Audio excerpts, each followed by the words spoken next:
מלאכים, ונקת תהילים, צועדת על הים, נוצרת צפנים, קורץ שמחה ושקיעה, עונה יום וליל, המלכה היכלתי ודורות חלקות לחיים. רב נשלח ומלך נפלא, ונכון לפני פורתנו, אילנות ניתן להתמודד, מפלצות הסלע, נשים לנו בבית, סללית בקודש נשים, ממועידך וירא, חסון ידי. לחם היית לצנן, מן האדמה פירותייך נותן, יודע אשר בכל לב, נספרה כל נפלאותייך.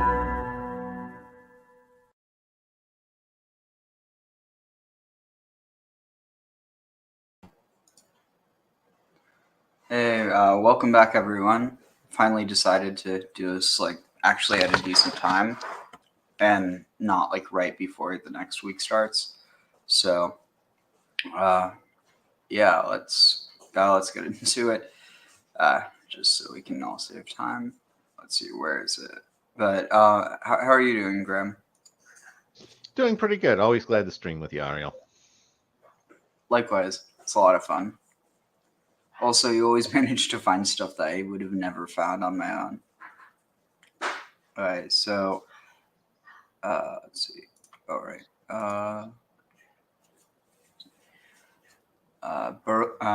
Baruch Adonai. Oh wait. Baruch Hu et Adonai Amvarach. Baruch Adonai Amvarach L'olam Va'ed.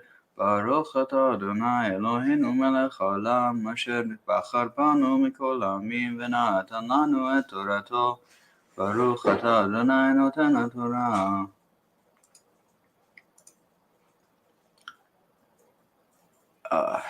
Zoom in. It's too small. I've had a long night.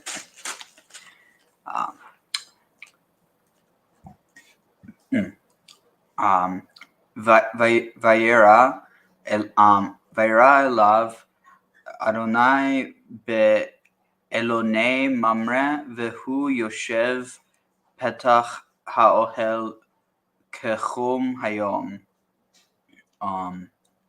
So it'd be and Yahweh appeared upon him or before him. In the terebinths, or some have it as oaks, but the terebinths of Mamre, and he was sitting or reclining.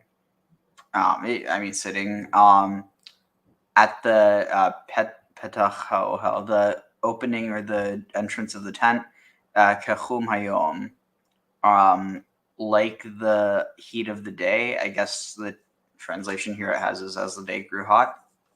Vayisa enav, Vayisa enav,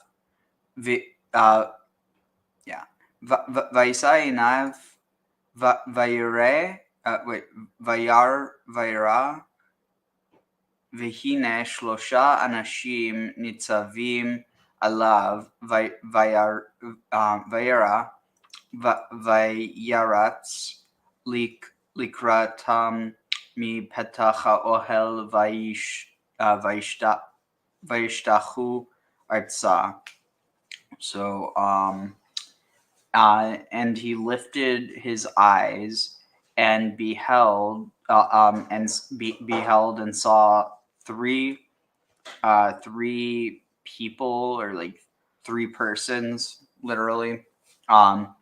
Nitzavim standing before him, and he saw and he ran likrotam, to welcome them or to greet them, mi petach ohel, from the opening of the tent, vayishtachu artza, and he bowed down to the ground. So wait, as he talks to them, okay, so yeah, here. Vayomer Adonai, Imna matzati chen be'enecha al na ta'avor me'al avdecha. So this is interesting. So Vayomer Adonai. So he said, and then here's like the quote, Adonai. And what's interesting is the literal translation of this, which is, the accurate one, is my lords. It's a plural. So like I just find that really interesting that like here it's saying, referring either to the delegation, apparent leader, or to God. So it kind of implying that he's like addressing God through these three people who, it's implying are angels. But again, how does he know this? Any thoughts so far? No, I was going to say the identity of those three people is one of those great conundrums, and people have different theories, and none of them are consistent. Mm-hmm. Good morning, Zero. If you want to join, I'll put the link in here.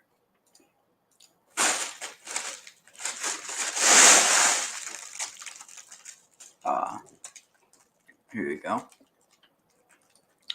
But no, like, what do you think about the fact that the way that, like, given, I feel like there's some Christian apologists who would have like a field day with this, and this, like, it's not what I'm implying by any means, but it is kind of interesting that you have, let's see, where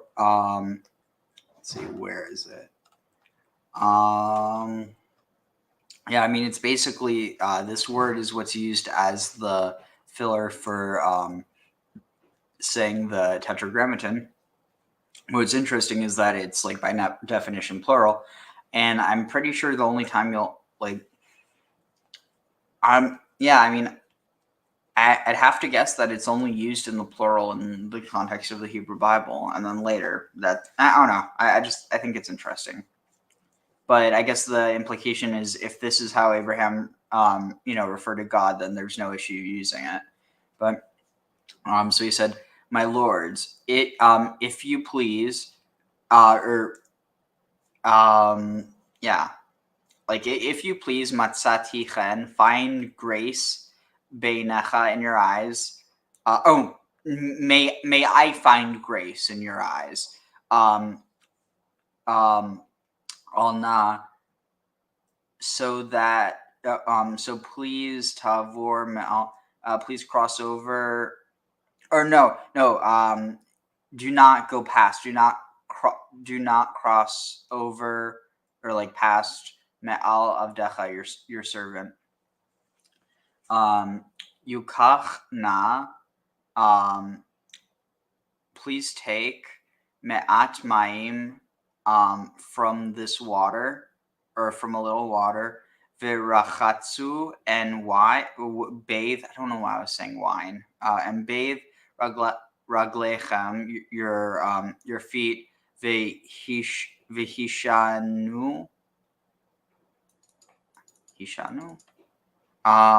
Sha'an, lean on, trust in, or support. Sha'an.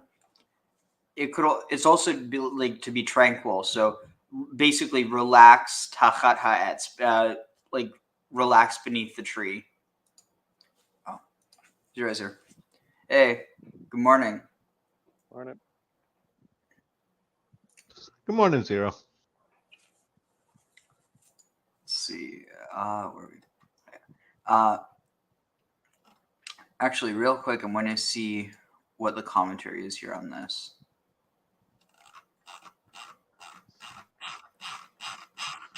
That's a lot of commentary, but I need to find something in English so I don't have to translate. Okay, here. According to Rashi, these three men were in fact three angels with different tasks to perform. One was Raphael, whose task it was to heal Abraham from the wounds of the circumcision. This is based on Talmud Baba Metzia. He then went on to save Lot. Of the two angels who proceeded on to Sodom, one was Michael. If it had been so, this would contradict the statement of our sages that an angel is assigned only one task at a time. Thus, some rabbis consider saving Lot as similar in. Okay, yeah. Nitzavim interrupting their walk. Okay. Anything else? Oh, maybe this is what I'm looking for. Commentary on this.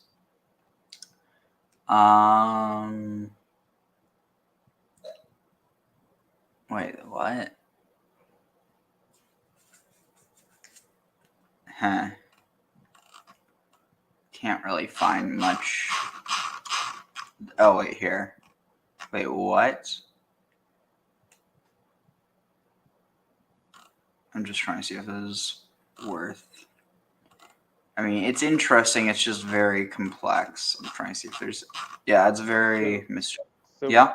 so with the plural of Adonai, and what do we know about the origin of Adonai as the word?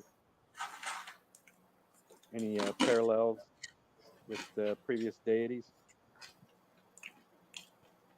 Oh, you mean like Adon? Yeah, Um. because I mean, one way that Baal is used is as Lord. Yeah. That. So it's interesting because, and I forget where, but one part of the Hebrew Bible it says, no longer will you call me Baali, my Baal. You'll call me Adoni, my like Baal means like master, and Adon means Lord. Like it's the same word, but it's a contextual shift. Let me see if I can find something.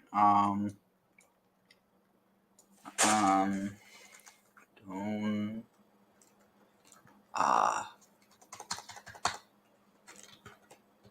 Just the only other obvious cognate would be Aten, the Egyptian. Oh, interesting. Yeah. Let's see. I'm trying to see if I can find. Whatever. Wait, what is it we were talking about right before this? The three Trinity. It's used later into Christianity as that being a manifestation of the Trinity. In some ways, it almost sounds like they're trying to move away from the Phoenician pantheon with Baal and to a different one with more El Adonai. Hey. Yeah, I can see that. Let's see. Oh, this should be good. Well, with the plurality too, the thing with Elohim. One of the greatest archaeologists of the generation in which I grew up, the 1960s and 70s, was William Foxwell Albright. He was perhaps the greatest of all American archaeologists. One of his books, one of the lesser known of his books, is called Yahweh, Gods of Canaan. And in this book, Yahweh is contrasted to the gods of the lands, not only the land of Canaan in which the Israelites were to live, the promised land, but also with the gods of Egypt, the land from which the Israelites came. And one of the points that Albright wants to make in Yahweh and the gods of Canaan is that the confusion of religion and life in Canaan was absolutely beyond belief. It was total. For instance, when he's talking about the impact of the gods upon their adherents in Canaan, he talks about the fact that in Phoenicia and Egypt, there was a shared tendency to use sister and wife synonymously. Kings like Akhenaten and Ramses II married one or more of their own daughters as late as the 14th and 13th centuries BC. Baal, who was the most popular god of Canaan, was closely associated with three goddesses who were his consorts or wives, and they were, by the way, two of them are mentioned, at least two that I can remember are mentioned in the Bible, Astarte and Ashtoreth. The other most famous of all his consorts or wives was Anat. Anat was not only Baal's virgin sister, but also his consort.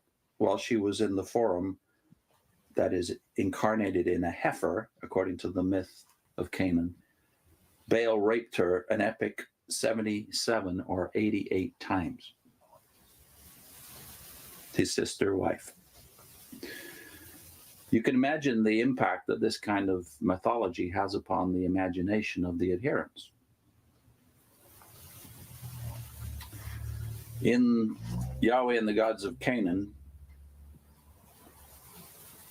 Albright also talks about Anat's bloodlust. Listen to this. Anat, again, the foremost wife of Baal, was not surprisingly an extraordinarily cruel goddess, represented as having slaughtered mankind from the rising of the sun to the shore of the sea. Apparently the slaughter delighted her, since her heart rejoiced and her liver exulted over the massacre. This is exactly what it says in the poem of Anat. Beneath her were heads like balls. Above her were hands like locusts. She plunged her knees into the blood of warriors, her thighs into the blood of youths. This might remind some of the stories about the Hindu goddess Kali, also called Durga, and her bloodlust. Both goddesses, that is Anat as well as Kali,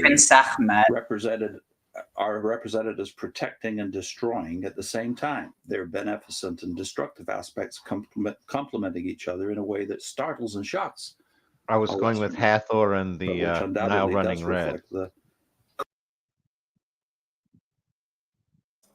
Oh, maybe it's the same story that's used for two goddesses. Either that, or maybe I'm mixing the two up. Or maybe we both are. I don't know. I was remembering it associated with Hathor, but I could be wrong. I think it might be, though. It could also be one of those ones where you have parallels. And again, or like the Sumerians, and where the Akkadians rewrote it, and then the Assyrians rewrote the Akkadians who had rewritten the Sumerians, and you sort of have a telephone story where the story's still the same, but the names have been changed to protect, I guess, the deposed gods. Tag. Yeah, it's like the identities have been changed to protect their privacy.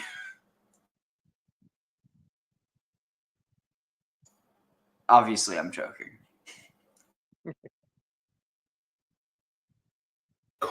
Their reactions rather of primitive man to the sharp contrasts of his environment. Anat, again, according to her myth, found the dead body of Baal, and in one tablet that's been published in the last 2 generations, it says, while Anat walked along lamenting the beauty of her brother, wow, how fair, the charm of her brother, how seemly, she devoured his flesh without a knife and drank his blood without a cup. This almost, well, first of all, ate his flesh without a knife, drank his blood without a cup. Come on, it's pretty obvious where some of these motifs end up. Osiris, Isis? Oh, I mean, that I was, yeah, that's she read. I was going to say, I thought you were right, like Isis. I thought you were reading an inversion of the Last Supper, no, sort of yeah. thing. No, that's exactly where I'm going with that. But the first thing I thought of was Isis and Osiris, the idea of her finding the dead body of her brother husband. Another one that was jumped. Oh, go ahead, Zero. Well, the more generative capacity being in the female. I was going to say, it resurrects the male. Another one that jumped out at me there was a connection between Anat and Tanith with the Carthaginians. Tag. Oh, yeah, interesting. Also, I just had a kind of, like the stories where you have someone like a god or a goddess, and then they're impregnated. Usually it's by their brother or sister, and then it ends up being that, like, I mean, for instance, like, I'm trying to think. It's not like a perfect analogy, but it's almost like with how you have this idea of, like, God putting the seed in Mary, and then basically she's impregnated by God, and then she gives birth to God.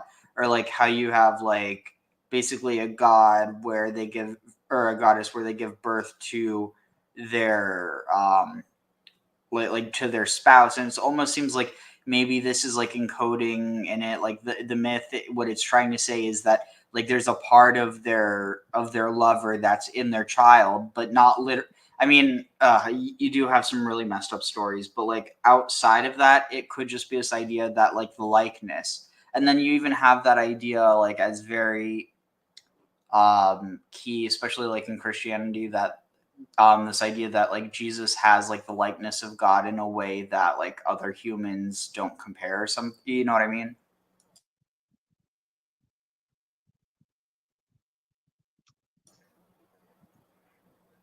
Like I mean the whole idea of the logos, like trying to think like how to. I don't know. What seems to me that comes off with the scenario of Christ being born of Mary and God is the whole hybrid thing. Like Gilgamesh was supposed to be 2/3 God, 1/3 human. Yeah, I mean, I'm also like thinking of like, I mean, it's not the same with Isis, Osiris, and Horus because like Horus isn't Osiris, but like I'm sure there are examples of gods where like their son, yeah, because you do have this idea that the son is the father, and I mean that's where Christianity gets the idea from, not the other way around. Which I mean, Well, and like, then you have successions. You have succession where the grandson becomes the high god, takes over the throne. oh yeah, like what is it? You have it with Eros, who like starts off as like the first, and then ends up becoming like given it's like a different Eros. It's not the same, but El is El the son of all? well, it's kind of like Yahweh. it's like the term Zeus. You have all these different Zeuses because Zeus literally just means God if you boil it down. Well, it does carry Yeah, that high father concept as well. So Yeah. but I mean, Anyway. there's always this thing of a succession where a later god becomes the high god, and so then there's a tension created between the old order and the new, as far as the priesthoods. Yeah, it's And almost this like is time with isn't On time. and Enlil, On and Enlil in Samaria. And then you But have yeah, it's almost like time isn't a thing in this. It's just like it's cyclical and it keeps going from one to the next, but it's not like one is necessarily before the other because it's all in the human mind. but it's about which one becomes the center of power, the throne of rule, whereas the other might have been the progenitor, but it is no longer in control. Interesting. Apparently, she was carrying her gruesome burden as she devoured it. So such were the gods and goddesses of ancient Canaan. This is relevant because, of course, we are walking into a time now that excuses itself and its extremities and enormities, but somehow feels that the nation of Israel, in entering the Promised Land some 3,000 years ago, was guilty of genocide in exterminating the culture of Canaan. So we need to do some deep They thinking didn't about exterminate them though. what They evolved. ancient cultures were like and why and how the Israelites were so markedly different. One, they didn't believe in incest, which is very markedly not the case in Egypt as well as Canaan. Are you sure about that? Their God was not somebody needed to somehow tell tying Abraham together the about that. cults of sex incest light, and then Adam and violence. Eve was Their God was not one who gloried in war, but rather was a God of peace. The key word of Wait, the Hebrew what? Old Testament, if you violence. Their God was not one who gloried in war, but rather was a God of peace. The key word of the Hebrew Old Testament, if you wanted to pick Talk about cherry picking. God washing. one, God is a God of peace, unless he's a God of righteous war. But you know, still peace, huh? I was going to say it wasn't like they were genocide to all of Canaan. It was only which was the one that they were, instructed to genocide. There was only the one people. Amalekites. Yeah, the Amalekites. You could probably not do better than the word But yeah, shalom, it's like which was God not just watching. peace as absence of war, but was also well-being. Israel was not encouraged to glory in blood nor in sex. Sex was part of the covenantal relationship between man and woman, which itself mirrored the loyalty and unity of God and his faithful covenant relationship with Israel. So that's Albright, William Foxwell Albright, Yahweh and the gods of Canaan. Thanks. So Yeah. the marriage It doesn't take much. Oh, of the yeah. marriage of the patriarchs, wasn't it pretty much always to be a cousin? They were always sent out to find their cousin. It wasn't Yeah. the brother sister, but it was always had to be a cousin. Well, early on, it always had to be some woman from Haran. Tag. Yeah. I still think it's really fascinating that, Abraham's brother, Haran, has nothing to do with Haran, apparently. But I still don't buy that. I feel like there's something to it. Oh, Yeah, I'm it's with like you. named after the place, but yeah, but it also probably like a grandson, keep the name in the family.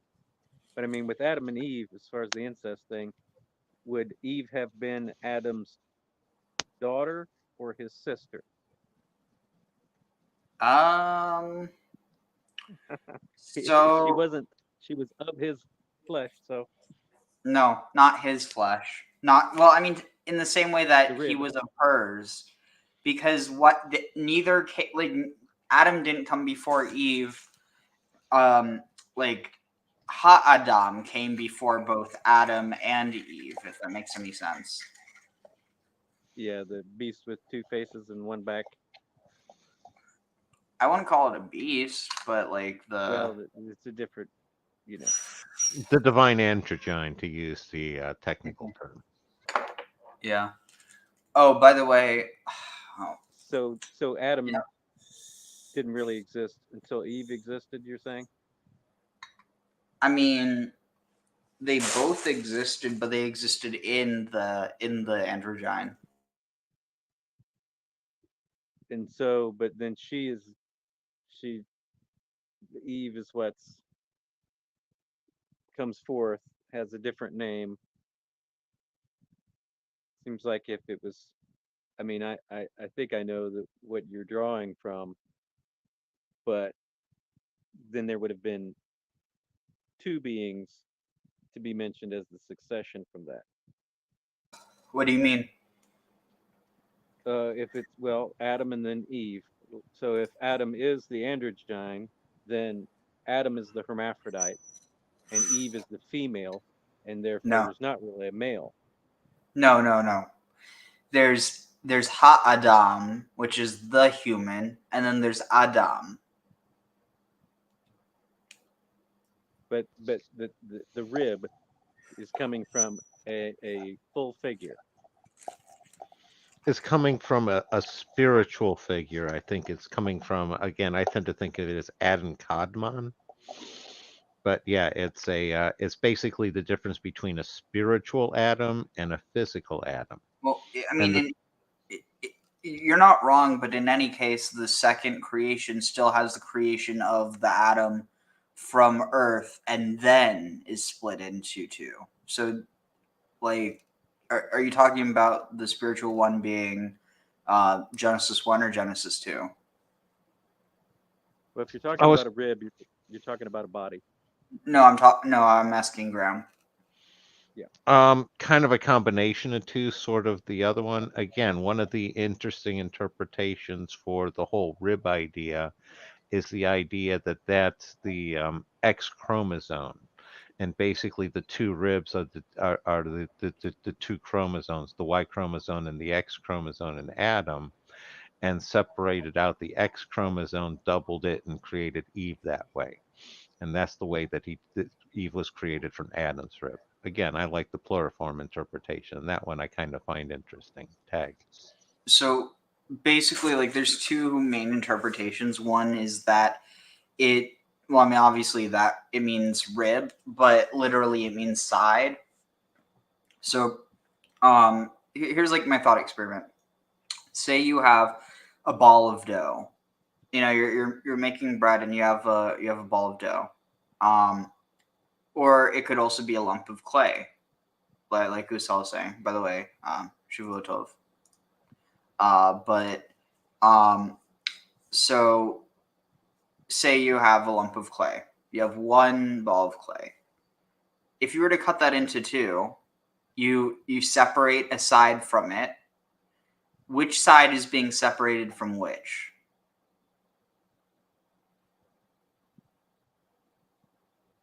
Yeah, the origin of it is the goddess Ninti, and I believe what's the title for Eden that comes from the term Ninti. The mother of all life. Mm-hmm. The lady of life, I think. Oh yeah, Rabat Chavat. But like my point though is like, I think I don't know if T is the same term for rib. Yeah, so I mean, like but it's definitely a syncretism, but like if you were to just look at it grammatically without the looking at it as rib, if Usal said Inlil's consort, but my point is, if you have one lump of clay and you cut it into directly down the middle, so you have two halves now. Which one was separated from which? Like, is that, I mean, is there like the use of talking about chromosomes? That's a later understanding that's being put on this original narrative. It's trying to reform it to fit current understanding. But yeah, there's a single substance, but I mean, it is not described like life came from a single cell organism situation, then compound, multicellular, reproduced asexually for millions of years before the dual genders developed. And that's not what's described in the tradition. No, just as I know. two of every kind in the ark is lacking the understanding of a different form of reproduction than through dual genders. So it can be reformed. I'm just bear with me here though. If you have one piece of dough and you cut it in two directly down the middle, which piece was separated from which? Well, it's mainly the sense of the original mass and a smaller mass, like a gnocchi as opposed to a loaf. The diminutive always put on the female. But I mean, there's meaning in there. Where does the male go? So you have this. You're saying Adam, or I guess a broader phrase, it represents both genders. Eve represents the one gender, and so what is the? So that's what I'm trying to explain to you. Adam is not the same as Ha-Adam. Ha-Adam is the human. Adam is Adam. They're two different concepts. My answer to your puzzle, Ariel, is both of the subsequent pieces are separated from the original piece. You have to compare it via generations. You can't compare the two basically child pieces from the parent piece. The two child pieces are basically kind of interchangeable, is the point you're making. Tag. Basically, yeah. And so, it almost makes me wonder, why is it that Adam had to go to sleep, or why the Adam had to go to sleep before being separated, because like, I mean, given like, yeah, you could argue so that you wouldn't have to feel pain, but like if this is before the fall, then like technically there wouldn't have been any issue. And so it almost seems like the going to sleep is, in essence, it's killing the Adam and it's creating both Adam and Eve out of the, like, it's almost like how like a reverse, rather than killing something and then separating it, you're separating it and in the process killing it, almost like how Marduk splits Tiamat into the heavens and the waters, I think. Well, that's one of the oldest mythological motifs, is the idea of one god slaying another and then like creating out of the remains. Tag.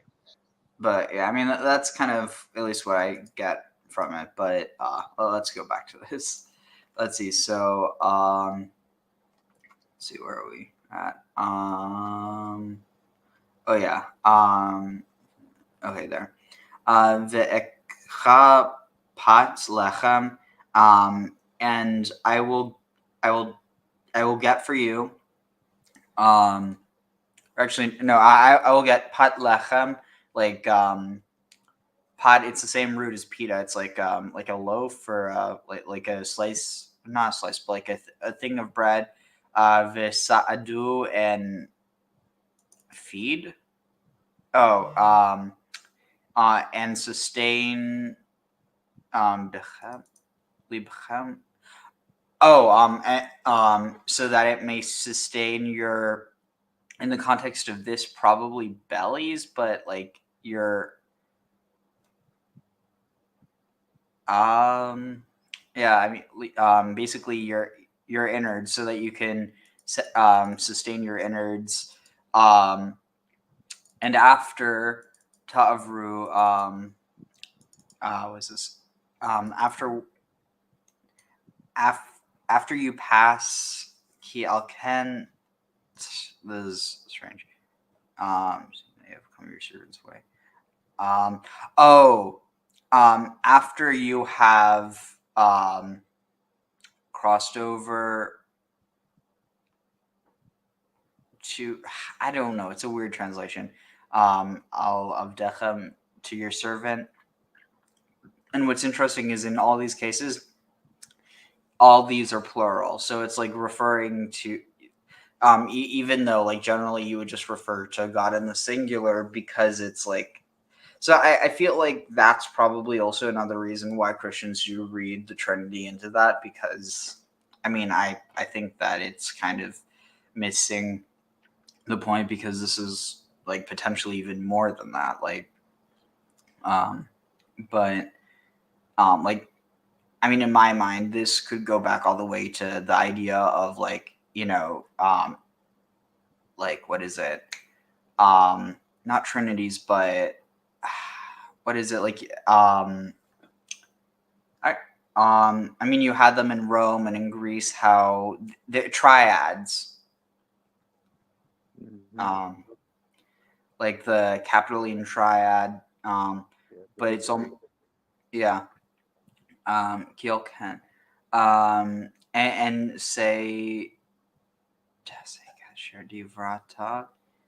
they're seeing that you have come your servant's way. They replied, "Do as you have said." It doesn't make sense to me personally, but So yeah.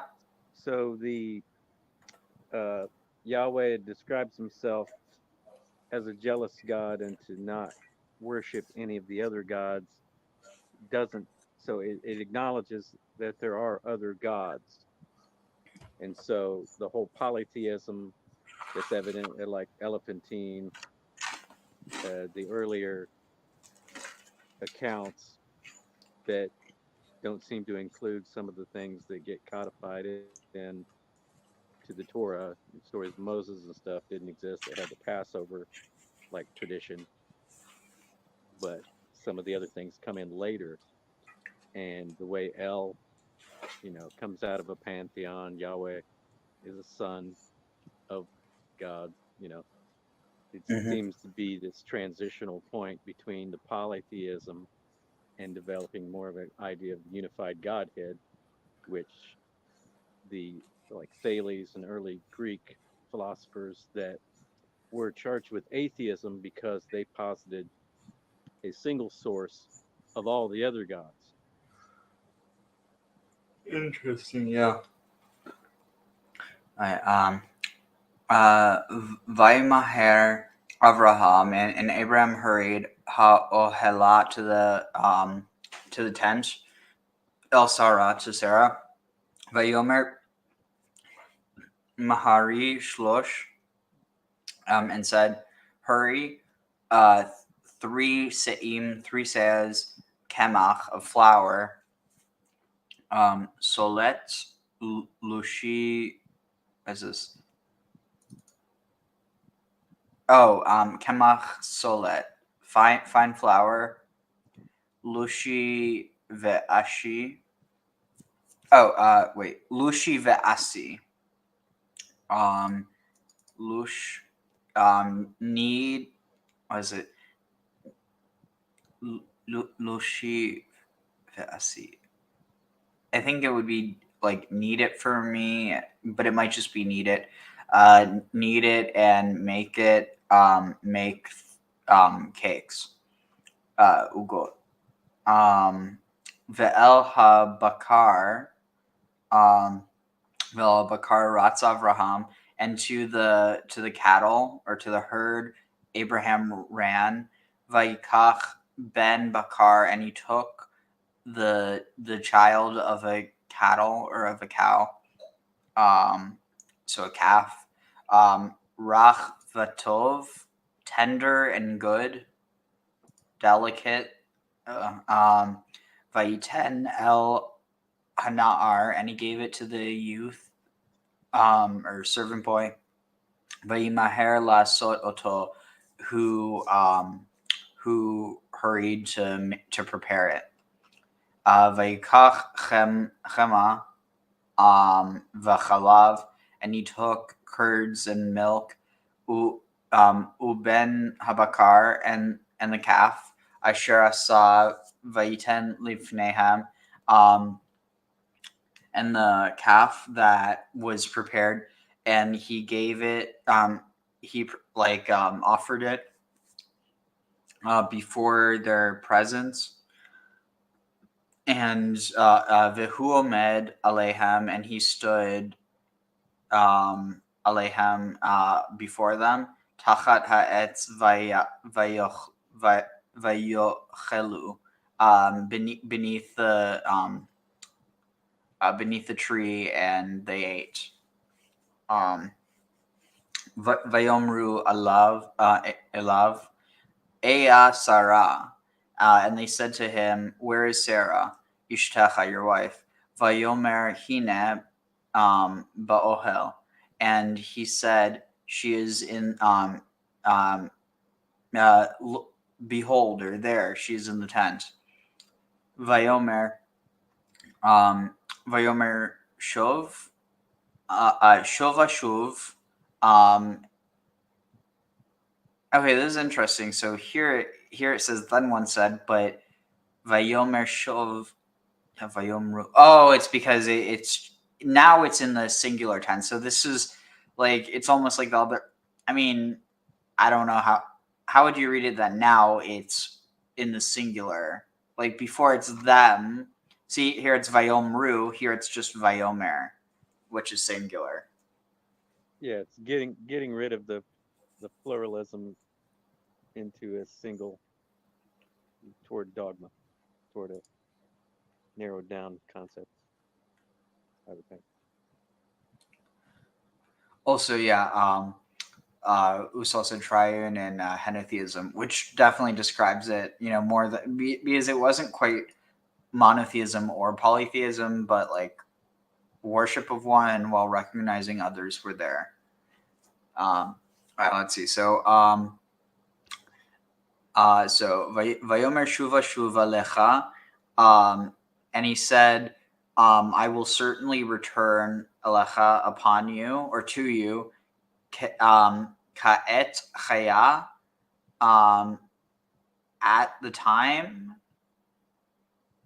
Wait, Ke'et? Yeah, like the time, chaya, of like the lifetime.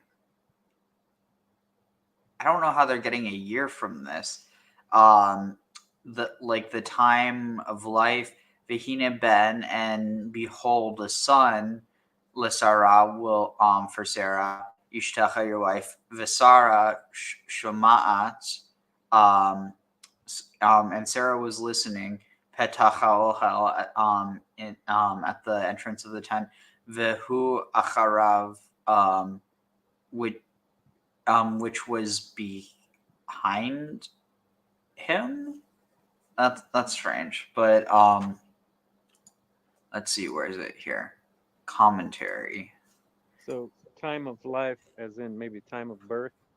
That's kind of what I'm thinking, like that they'll return when. Okay. And so is this is the speaking to the three, but maybe the one. The three arrive, but then the one is speaking as far as going from the multiple to singular. So, well, here it says Ke'et Chaya. According to Rashi, seeing that the letter in the word Ke'et does not have the vowel Shava under it, but the vowel Kametz. Oh, the prediction does not refer to at the same season. Wait. Ka'et. So, Ka'et instead of Ke'et. I don't know where it's going there, but sorry, you were saying? What element is time? I'm thinking of the et as far as the beginning and the end of the. No, this is with an ayin. It means season or time. Mm-hmm.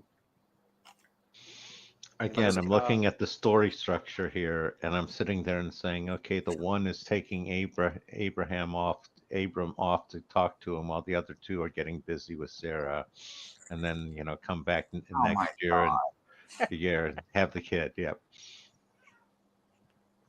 I'm trying to simplify things, They just got their mouths full of the meat. Okay. Here, I found something. So, shuva, I will certainly return. The reason the angel repeated the word shuv and added the words v'hine, maybe better, which means and behold, may be better understood on the basis of a tradition that when Isaac was born, he suffered from a congenital defect. He was sterile. It was only after agreeing to be sacrificed at the Akedah, or the binding of Isaac, that he was cured of that defect. The angel hinted that he would have to return twice, Ke'et Chaya, at a time when he would give life, in order that Sarah's son would be a true son, able to procreate. The words V'hine ben l'Sarah indicate that Sarah's son emanated from the left side of the emanations, the female weaker side. Wow. That's not nice. The words V'hine emphasizes the origin of Isaac and Sarah's domain. Only when the angel would return once more would the male component, i.e. Abraham's input, become dominant within Isaac. It almost seems like it's saying that Abraham wasn't his dad. Well, it's interestingly also the withholdance of the fertility. It's like a undoing of vasectomy in both cases. Well, I missed that episode of Maury. I didn't hear the results of the DNA test. Okay. Let's see. This occurred in Genesis 22:11, where the Torah reports that an angel called out to Abraham not to harm Isaac. The angel therefore had two tasks to perform. To announce that there would be an Isaac, that he would possess a soul that could procreate. The reason that God had to do this was related to Abraham's prayer on behalf of Ishmael in 1719. I've written about that subject at the time. Other meanings of the word l'Sarah ben, that Sarah would by then have a son, is to tell us the son, male issue, is dependent on the female element being predominant, whereas daughters are the result of a preponderant male element during marital union. We know this from Nida 31, based on Leviticus 12:2. The angel prophesied that the physical union of Abraham and Sarah, which would result in her impregnation, would correspond to the rules laid down or hinted at in Leviticus 12:2. It's in the name of Rabbi Yitzchak, that the sex of the embryo is determined in accordance with whose orgasm occurs first. If the male, if the male, wait a minute, where? I mean, is there actual? These are just kind of injected assertions, aren't they? I mean, is there real basis?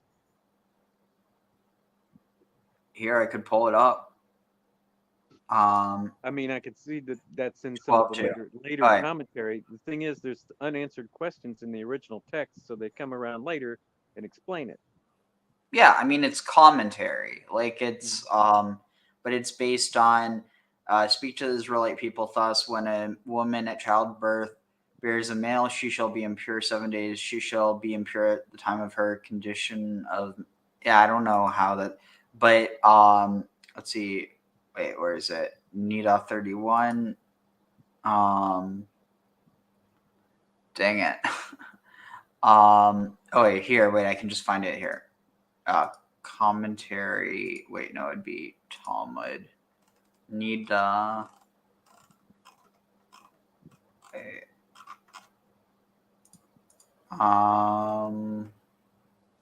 Midrash maybe. Wait. Ishna maybe. Nida here.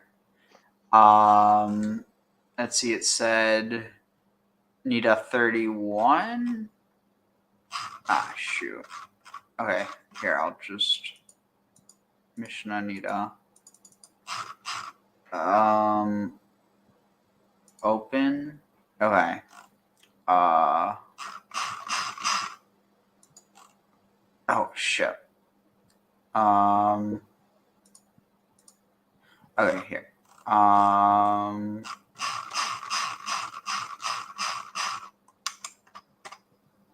31. Wait. Wait, what? This must not be the right one. Oh, wait. It's because I can't see it all at once.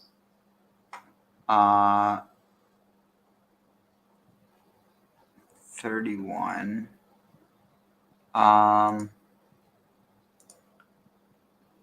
Here, I'm just going to open up an extra tab real quick. And is this heading toward why Isaac would be barren? All right, here I found it. Potentially. All right, so what is the verse from which is derived that Phoenix is administered an oath from on the day of its birth? Upon you I have relied from birth. You are he who took me out, Gozi, of my mother's womb. From what? Wait, okay, what? Wait, oh, 2. Wait, is it? Wait, is this? It was Nida 31. So, let's see.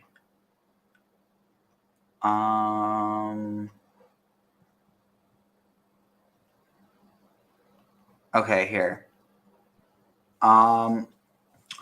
The Gemara asks, what is different about the... Wait, no, it's not here.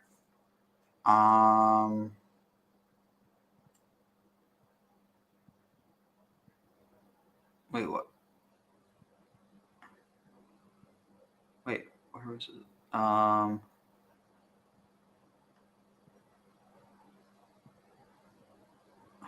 Sorry, this is like so far off.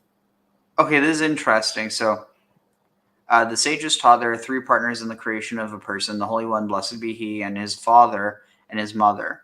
His father emits the white seed from which the following body parts are formed: the bones, the sinews, the nails, the brains that is in the head, and the white of the eye. His mother emits the red seed from which are formed the skin, the flesh, the hair, and the black of the eye. And the Holy One, blessed be He, inserts into him a spirit, a soul, his countenance, ukelaster. That definitely sounds like it's derived from Greek. Eyesight, hearing of the ear, the capability of the speech of the mouth, the capability of walking with the legs, understanding and wisdom. Yeah, that sounds like some Mithraic dualism. Yeah. Oh, wow. Listen to this. And when a person's time to depart from the world arrives, the Holy One, blessed be he, retrieves his part, and he leaves the part of the person's father and mother before them. Rav Papa said, this is in accordance with the adage that people say, remove the salt from a piece of meat, and you may then toss the meat to a dog as it has become worthless. That's like as the connection to like the dog as well seems very Mithraic. Yeah, the good animals and the bad animals. Yeah. All right, let's see. Dualism. And it's sort of Taoist Kabbalic in the sense of the male and the female aspects of the one being. Yeah. They had a sense of the sperm, and they talk about the white seed, and then female is the red seed, as the skin, and so it's in the black of the eye. I mean, interesting. If the later commentary adds explanation on things, then there could be some update from, like, the University of Israel on their biology department. Oh, here, I found it. Wait, what? And this statement is the same as which Rabbi Yochanan said, what is the meaning of that which is written with regard to Leah's conceiving Yisachar? And he lay with her that night. The verse teaches that the Holy One, blessed be he, contributed to the act. The manner in which God contributed to this act is derived from another verse, as it is stated. Yisachar is a large-boned garam donkey. This teaches that God directed Jacob's donkey towards Leah's tent so that he would engage in intercourse with her, thereby causing Garam, Leah's conceiving Yisachar. What is this implying? Donkey bone? What? I had no idea Leah was involved in a donkey show. I had no idea. Oh my God, we're burning in hell. And Jews don't even believe in hell. Oh my, is there any commentary on this? What is the commentary on this, dear Lord? Help us, save us. I'm still not clear on why Isaac would not be able to reproduce until offered for sacrifice. Wait, sorry, what? Still not clear on why Isaac wouldn't be able to reproduce until he'd been offered for sacrifice. Some kind of a second pass by the angels. Honestly, like, I mean, one of the things is that because the act, basically the act of violence, even though it didn't occur, it was basically he had too much chesed but not enough gevura, and so this caused him to be more masculine than feminine. But there's some traditions that Isaac was actually born with with a female soul. I'm grasping for straws here, but there could be a connection between the idea of the sacrifice, the cutting, and circumcision, because Isaac was about the right age for a bar mitzvah, and that needs to happen before he can have kids. And again, now you're echoing back to subincision that the Australians practice and things like that. So let's just stop there and hope that Ari will find something to salvage us that some rabbi came up with. Hey. So, okay, this is interesting. So here this says, so Rabbi Yitzchak says that Rabbi Ami says the sex of a fetus is determined at the moment of conception. If the woman emits seed first, in other words, you can fill in the blanks, she gives birth to a male. And if the man emits seed first, she gives birth to a female. As it is stated, if a woman bears seed and gives birth to a man. Oh, okay, so here's what it is. So going back to this, Leviticus 12. Speak to the Israelite thence. When or if a woman at childbirth bears a male, literally when a woman bears a male, what it's saying there is that because she's bearing the male, they're, I guess, deriving from this that when she bears a female, it's because of them. It doesn't. Oh no, because it's that. Okay, so I think it's no. Okay, so here's what it is. It's referring here when it says if the man emits seed first, she gives birth to a female, as it is stated. If a woman bears seed, here it's referring to the seed as like essentially the moment of conception, rather than like bearing it being giving birth, if that makes sense. So here they're literally deriving it to be the seed, not the fruit, if that makes any sense. The seed of the womb, not the fruit. That's the most I've ever heard to say that, the woman's got to come first. Anything relating to biblical. The sages taught at first people would say that if the woman emits seed first, she gives birth to a male, and if the man emits seed first, she gives birth to a female. But the sages did not explain from which verse this matter is derived until Rabbi Tzadok came and explained that it is derived from the following verse. These are the sons of Leah, whom she bore to Jacob in Padan Aram with his daughter Dinah. From the fact that the verse attributes the males to the females, as the males are called the sons of Leah, and it attributes the females to the males, in that Dinah is called his daughter, it is derived that if the woman emits seed first, she gives birth to a male, whereas if the man emits seed first, she bears a female. Interesting. The statement is also derived from the following verse. And the sons of Ulam were mighty men of valor, archers, and had many sons and sons. Is it in a person's power to have many sons and sons, rather because they delay while in their wives' abdomen, initially refraining from emitting seed so that their wives will emit seed first in order that their children will be male?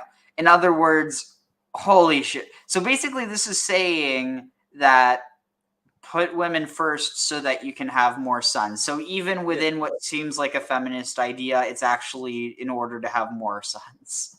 Yeah, well, it's the feminist idea embedded in the patriarchal thing that it is the son who will inherit, not the daughter, not the firstborn daughter. That doesn't mean anything, but the firstborn son. And so if you want to have a son, you're going to have to hold back a few times, like tantric and like the Taoists.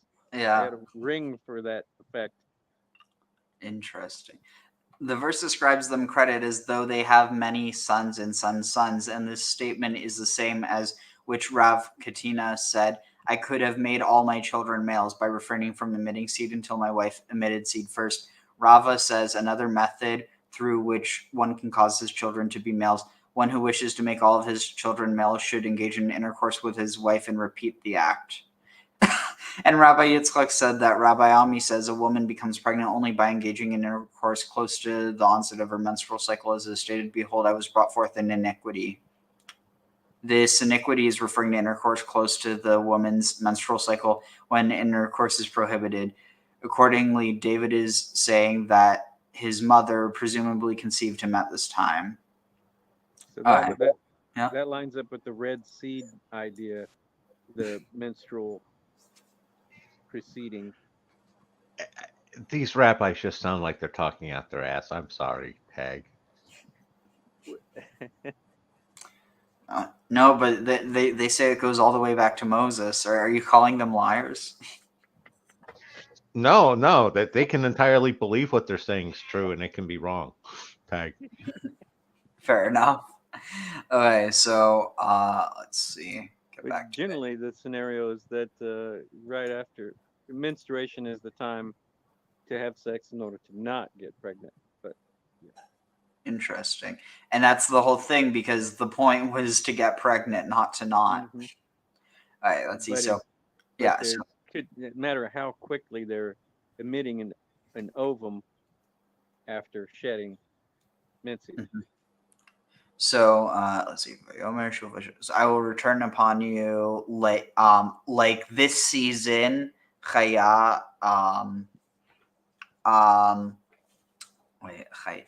I don't know, like this living season. I don't know what the context.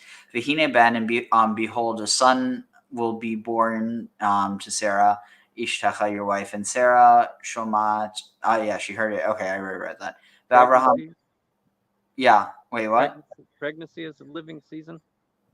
9 months. Oh, maybe the time of birth, the time of life, the season of life. Yeah, I think that makes the most sense.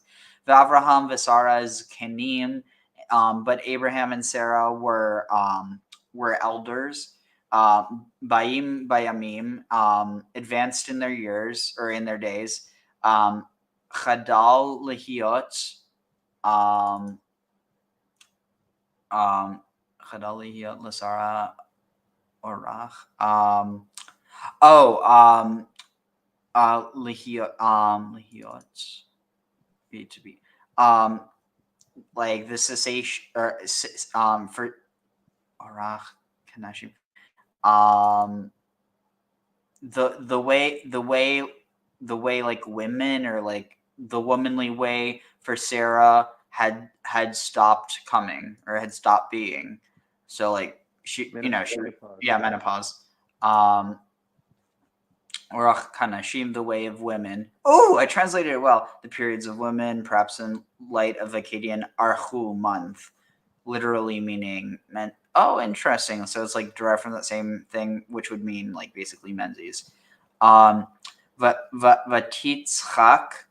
Sarah, but Sarah wait, I said yeah. But Sarah laughed. Bikirba leomer, like bikirba, in her midst, like to herself. Lomer achare, bilot biloti, achare biloti, after I biloti bilti, after I have become old, haitali, I will have Edna,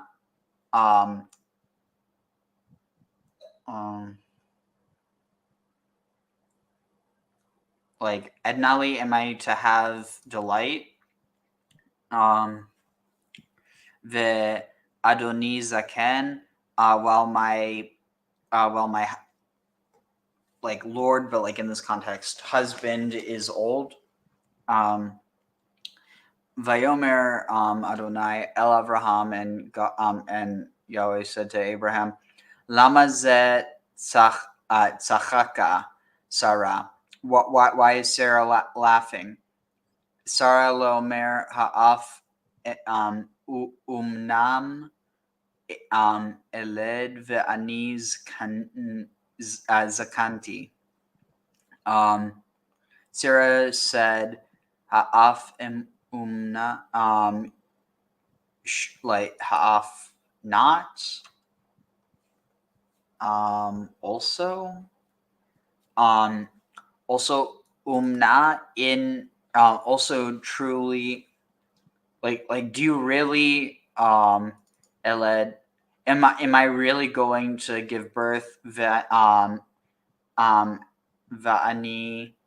zakanti, as like while I am this old?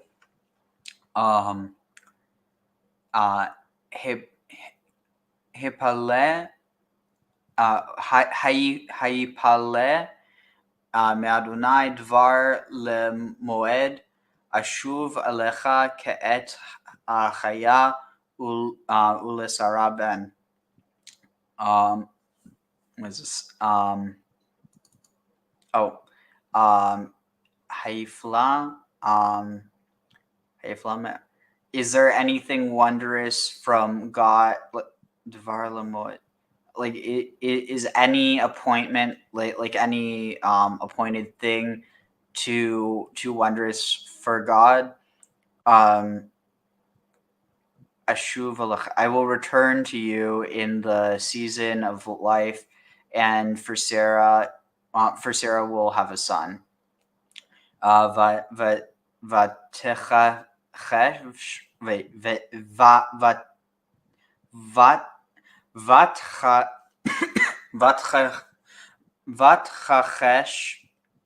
Sarah leomer lo tzachakti ki yira vayomer lo ki tzachakt.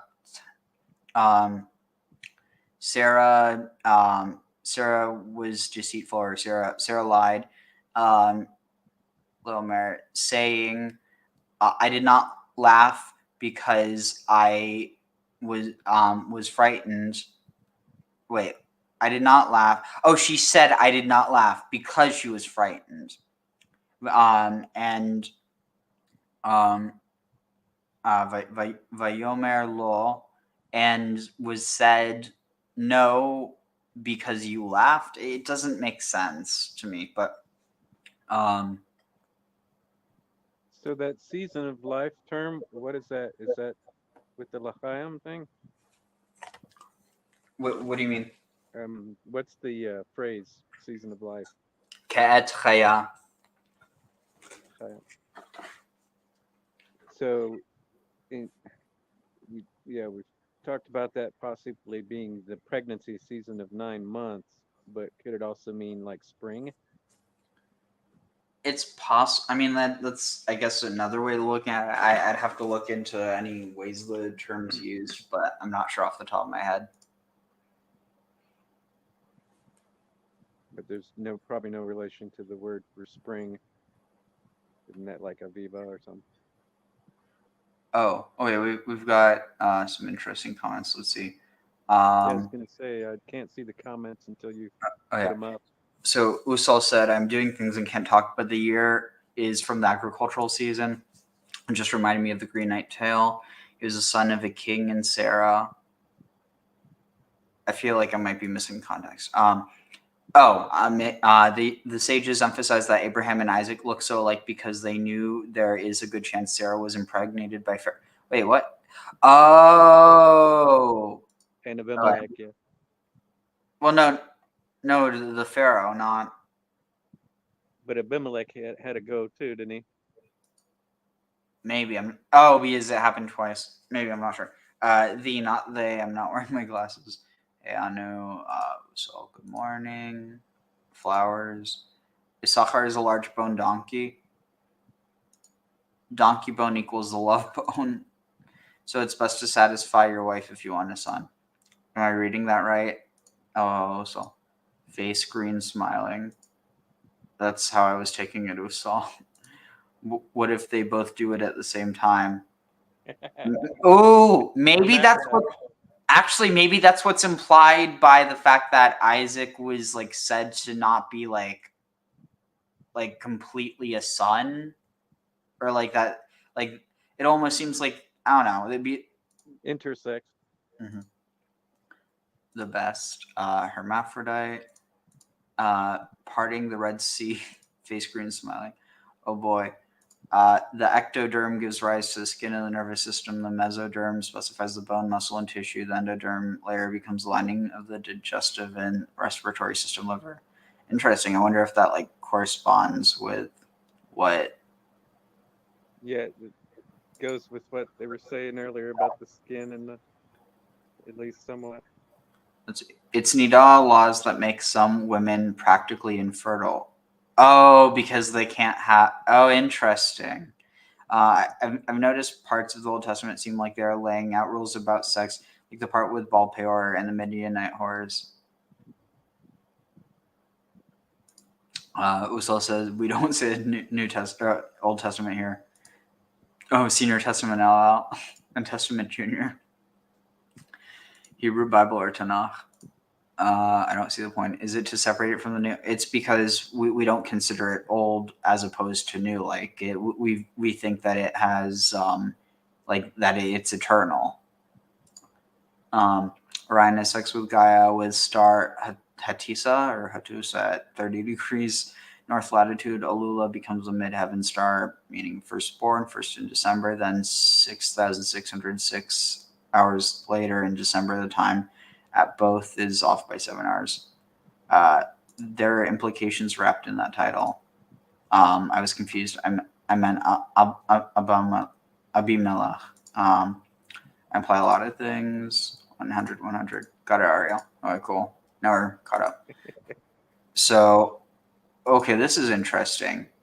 So, Vayakumu Misham Ha'anashim. So here it translates it as agents, literally other participants whose involvement defines the depicted situation. It just feels very, I don't know. Anyway, Vayakumu Misham, and the men or the persons rose from there, or set out from there. Vayashkifu shakaf, and they looked out al pnei Sodom, over the face of Sodom. Ve'Avraham holech imam, and Abraham walked with them. Lishalcham, walked with them to send them, or like send them off. Ve'Adonai Amar ha-machseh, and Yahweh said, or had said rather, I will conceal, hamkaseh ani, I will conceal, or hamchaseh rather, I will conceal from Avraham, from Abraham, ani asher ani ose, what I am going to do. I will conceal. I will conceal from Abraham what I am going to do. V'Avraham hayu yihye legoy gadol, and Abraham was going to be, and Abraham is going to be a great a great nation. Ve'atzum, a great and vast, or mighty nation. V'nivrachu bo, kol goyei haaretz, and all the nations of the earth will be blessed in him. Ki yadatav lema'an asher yitzaveh, because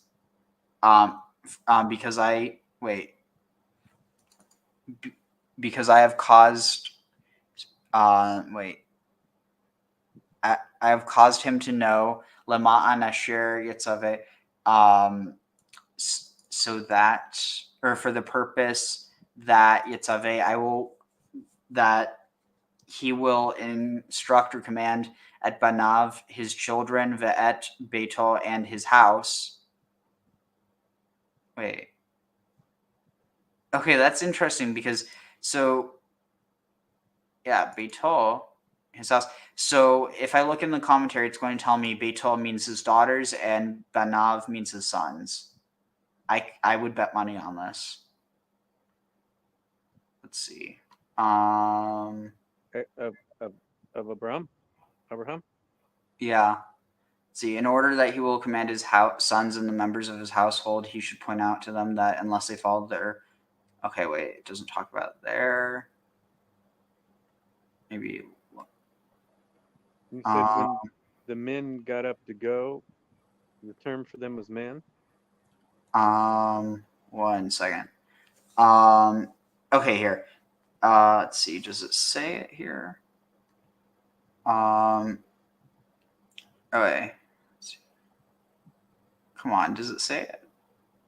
Oh no. Here it's interpreting Beito to be the members of his household who were not biologically related.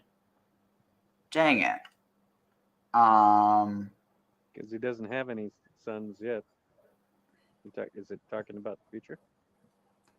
Yeah, it is the future. I'm just trying to see if it has Banov. Dang it, yeah, it seems like they didn't interpret it that way. Because no, it's Beit Yaakov where they start referring to it that way. All right. So when the three got up to go, you said men. Well, I mean, the word is anashim, literally people or persons. Sure. Let's see. For I have caused him to know, for the purpose that he will command or instruct his sons and his children and his house after him, and they will protect, or they will guard derech. They will protect the way of the Lord. La'asot tzedakah, to do righteousness. Umishpat lema'an and lema'an havi Adonai, and to judge according to Havi Adonai, the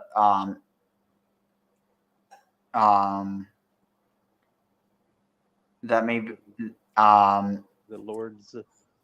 Yeah, I'm just in order that the Lord may pass upon Abraham and that which he has spoken upon him, in order that Yahweh may bring about for Abraham what has been promised him. Okay, that was close. Vayomer Adonai za'akat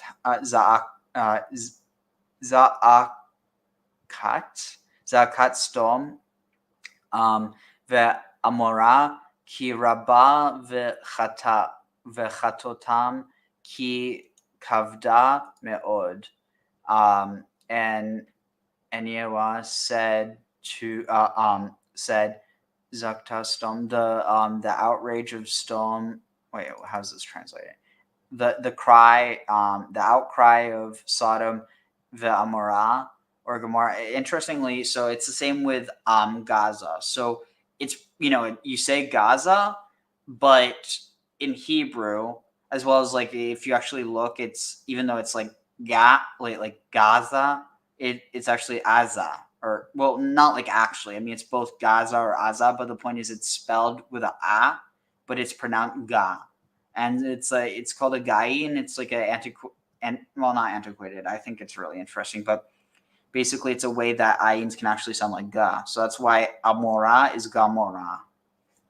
But so Sodom and Gomorrah, because their sins are great, and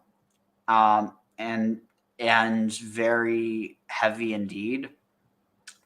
So let's see. What does it talk about?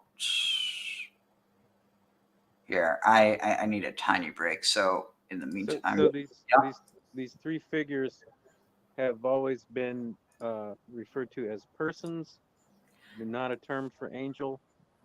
No, the word for angel is never used. It's like this word anashim is literally how you refer to humans. Well, not like as human, but just like, oh, hey, look, there's three people. It's literally just people.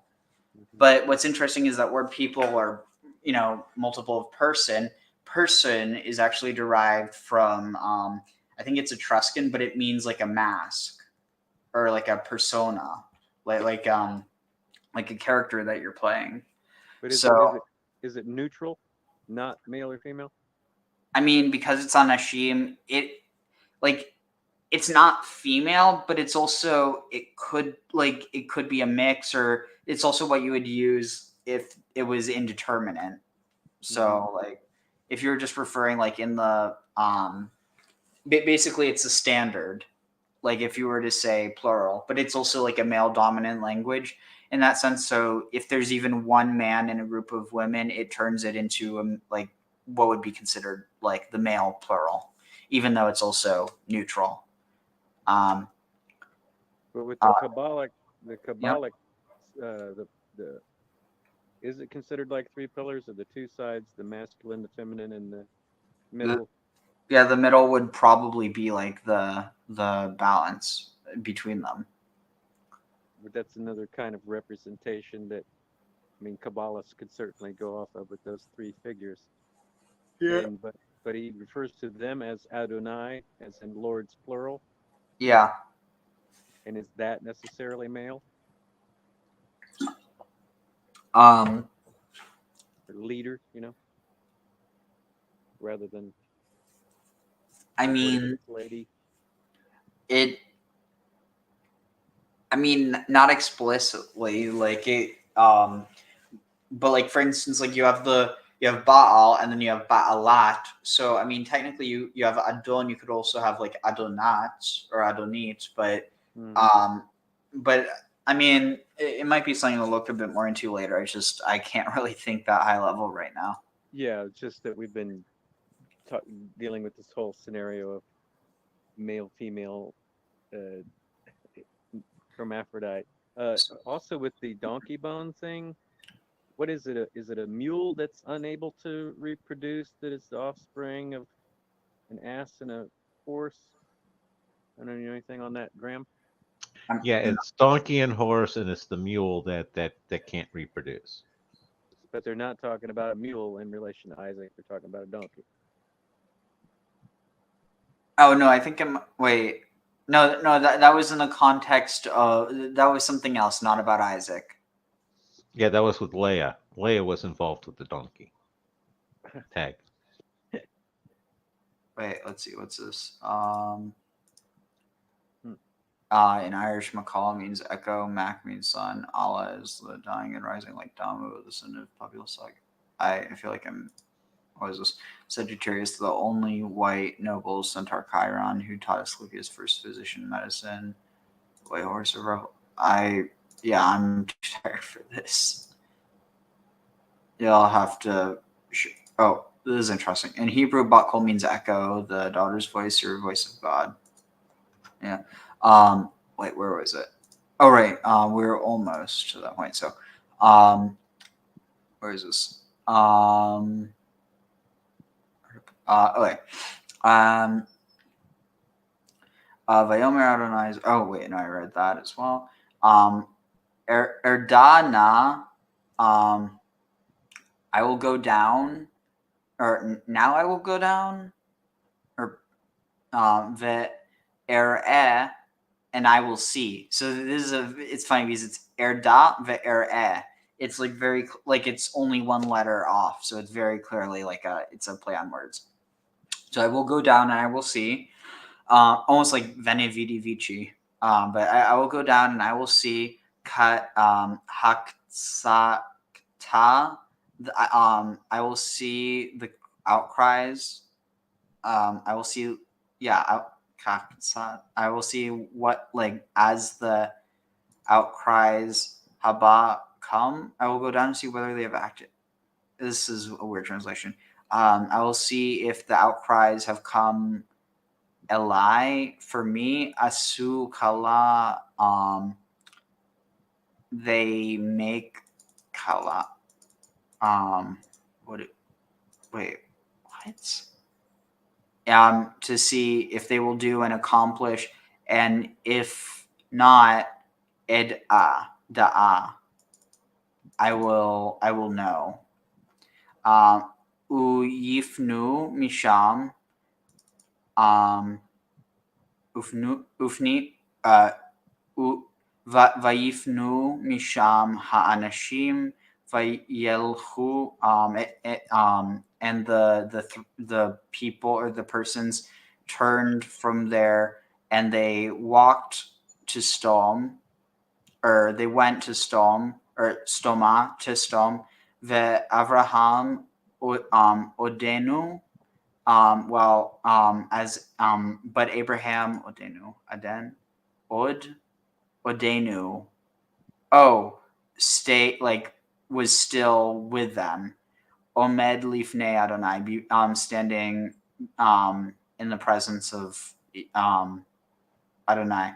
Vayigash Avraham Vayomer, and Abraham Yigash drew forward Vayomer Ha'af and said Ha'af tispe tzadik im rasha. Will you truly tispe sweep away the righteous tzaddik im rasha with the wicked? Ulayesh chamishim tzaddikim betoch ha'ir. And what if there is 50 righteous ones in the midst of the city? Ha'af tispe velo tisa lamakom. Will you surely sweep them away and not tisa lift up to the place lema'an chamishim? Will you not lift up the place or like uplift the place on account of the 50 righteous ones that are in her midst, like the city's midst? Chalila lecha ma'asot. What is this? Chalila. Oh, like forbid or far be it for yourself me'asot to do such. To do this, kadavar has to do such a thing, lehamit tzaddik to cause the righteous to die, im rasha with the wicked, v'haya kat tzaddik, and that it'll be like the righteous. It'll be like the righteous, karasha, like the way. It'll be the same like the righteous for like the wicked. Chalila lecha, far be it from you. Hashofet kol haaretz. Far be it for you who judges the entire earth. Lo ya'aseh mishpat. Far be it from shall not the judge.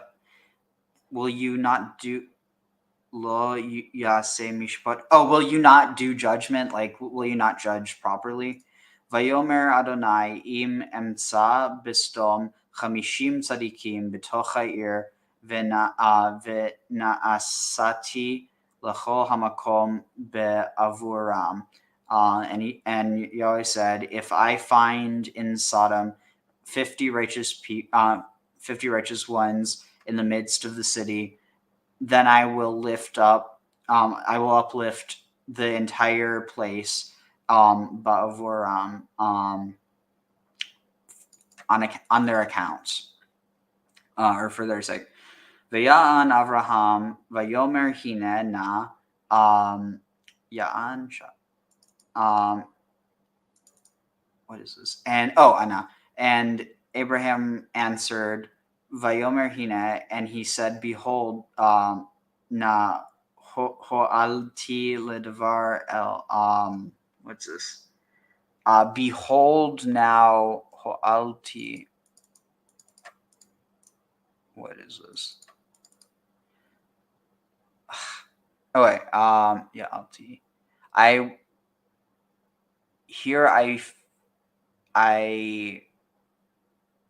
begin or undertake ledaver, to speak el Adonai, to speak to my lords, ve'anochi afar, but I am but dust, ve'efer, and ashes. Ulai yachasurun chamishim, and but what if yachasurun chamishim hatzadikim? What if there's a lacking of 50 righteous ones? Chamisha hatashchit. What if the 50 are lacking 5? Will hatashchit bachamisha? Will you destroy? Was this on account of the 5?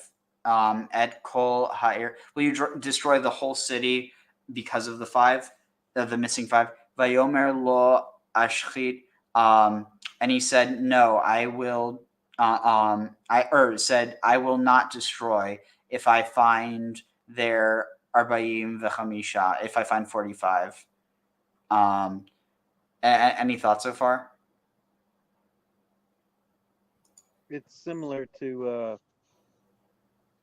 Moses arguing with Yahweh on the mountain about striking down the cult of the calf. Kind of a bargaining. Interesting parallel. Yeah, I was going to say, it struck out to me as, Abraham's negotiating ability.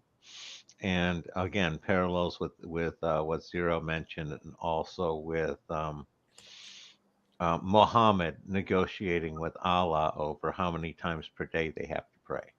Very similar pattern. Tag.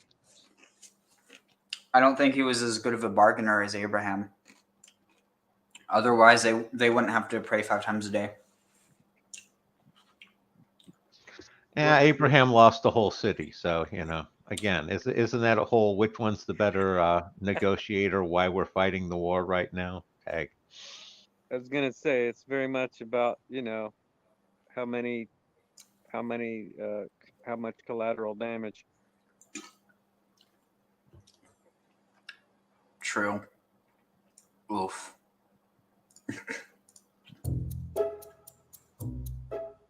If you're lucky, you have a cool uncle. Like, he's always looking out for you. Maybe at Hanukkah, he gives you the video game system your parents would never buy you. Maybe he tells your parents they should let you stay up extra late. Maybe he takes you to movies you're not really supposed to see. That's the kind of uncle we're talking about. you. Maybe he tells your parents they should let you stay up extra late. Maybe he takes you to movies you're not really supposed to see. That's the kind of uncle we're talking about. Abraham was that kind of uncle. At this point in Torah, Abraham is 99 years old. His wife, Sarah, is 90 years old. And they have no children. Not yet. But oh. I know where you want. Oh. The naughty uncle is the way I've characterized Donald. The way people, he'll buy you your first drink or prostitute. Since they don't have kids of their own, mom is the nanny. Yeah, I'll make you do right. He'll take you to Sodom. They really adore their nephew, Lot. When Lot was young, they traveled with him, herded sheep with him, and probably, ate and drank and danced with him. But as Lot got older, his herd got so big that he had to move a few towns over to the town of Sodom. But Abraham and Sarah stayed in touch because they loved Lot a lot. But Abraham and Sarah that he had to move a few towns over to the town of Sodom. But Abraham big that he had to move a few towns over to the town of Sodom. But Abraham and Sarah stayed in touch because they loved Lot a lot. But then Abraham got some bad news. God had been checking in on two nearby towns. Okay, that's interesting because, holy crap. Graham, I think you're going to have some thoughts on this. Have any of you all heard that Abram's father, Terach, is the moon god Erach, or Yarich? That actually makes a lot of sense because Yarech literally means moon, and who was the god of Haran, where they ended up. Yeah, god of Haran is Nana or Sin. Sin, yeah. With that Sumerian connection, yeah. The Ugaritic moon god they named Yeracho after Yericho, the moon city. Yeah. Yeah, you have Yerech, and then it's literally derived from that same root, Yericho. I was unaware of connections between Ugarit and Jericho, but that makes sense. Well, I mean, you have to keep in mind Yerech was not just worshipped in Ugarit, but throughout all of Canaan, which includes Ugarit. And God did not like what God saw. There were wicked people in those towns, drinking too much wine, making mischief, stealing, mistreating their animals, abusing their families. The outrage of Sodom and Gomorrah is so great, God told Abraham. Abraham knew what God was saying. If the people in Sodom didn't change, God would destroy the city along with everyone inside it. Abraham must have known that his nephew, Lot, would be killed along with Lot's whole family. But this wasn't fair. What if Lot was just hanging out with his wife and daughters? Why should they all be killed because their neighbors were behaving badly? So Abraham I would just like to point out that when the... Actually, hold on. This would be some good comic relief. But I would just like to point out that, Lot wasn't blameless. By no means was he. Seriously, by no... Offers up his daughters, right? Yeah. Let's see. If I can... I was going to say, Lot wasn't guilty of that yet. That was after the fact. What do you mean he wasn't guilty? Well, he wasn't guilty of the sin with the situation with his daughters. That was after the... That's not what we're talking about. Oh, okay. My bad. No, but that's... I mean, that's what I was saying when he offers up his daughters to the crowd that wants to rape the Jules, quote unquote. All right. Hope you guys can read subtitles. רבותיי, דמיינו סיטואציה. אתם בבית, יום חם, אתם בפנים עם המשפחה, פתאום דפיקה בדלת. שלום. שלום לכם. אנחנו באמת מתנצלים על ההטרדה, פשוט תהינו אם נוכל להתארח אצלך כאן. אנחנו פה תקועים בחוץ. אתם לבד? כן. בחוץ? כן. בשכונה הזאת? בואו. תודה לך, תודה, איזה יופי, רבותיי, כזאת הכנסת אורחים, מה תגידו, צדיק הלוט הזה או לא צדיק? אבל רגע, המבחן עוד לא נגמר, בואו נראה מה יקרה כשיבואו אליו עוד כמה אורחים מפתיעים. שלום. טוב, אתה יודע איך זה הולך. קדימה, תוציא את האורחים שלך, אנחנו רוצים לאנוס אותם. לא, אבל אני... אין אבל! אתה לא מכיר את החוקים, זקנצ'יק. אם אתה הולך לאנוס מישהו בעיר הזאת, 30% מהאונס בא אלינו. כן, זה אני יודע, אבל אני לא הולך לאנוס אותם. באמת? כן, להתראות. טוב, אז מישהו צריך לאנוס אותם. קדימה, החוצה! איזו תפנית בעלילה, רבותיי, נראה שהדילמות פשוט לא נגמרות עבור הזקן החביב שלנו, ועכשיו נשאלת השאלה, יוציא אותם לאנס או לא יוציא אותם לאנס? זאת ביתי הבתולה. קחו אותה. בסדר. צ'ופ. תשמע, אנחנו נאנוס את בתך הבתולה, אבל אנחנו עדיין רוצים את שני הבחורים האלה שם. He's like trying a hard bargain, נראה שהזקן but I still שלנו want קצת the נלחץ animals. לפינה.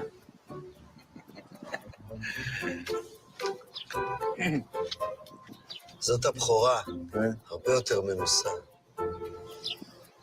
טוב, קדימה, נו. בסדר, אנחנו נאנוס גם את הגדולה, אבל זה לא פותר אותך משני החבר'ה האלה שם.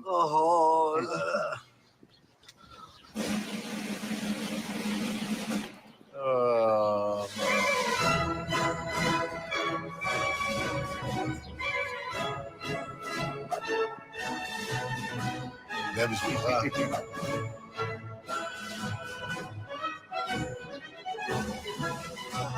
נו. איש מתוקי שחור כזה חמודי. הלאה! או, השונטה. איזה ליידי. זאת שלי. זאת שלך. טוב, רבותיי, נראה לי שכבר עבדנו מספיק על הזקן החביב, הגיע הזמן שאכיר אותו באופן אישי.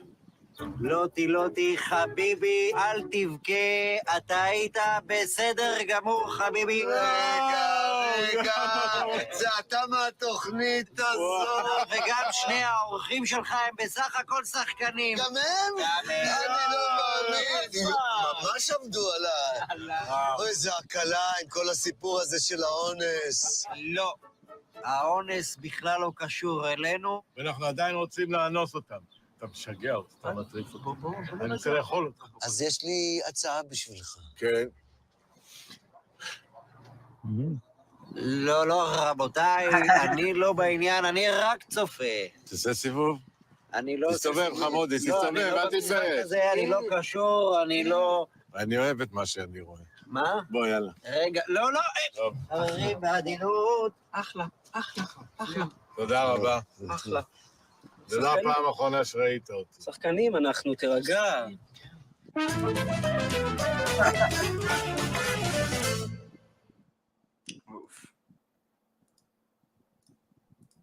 Tried to make a deal.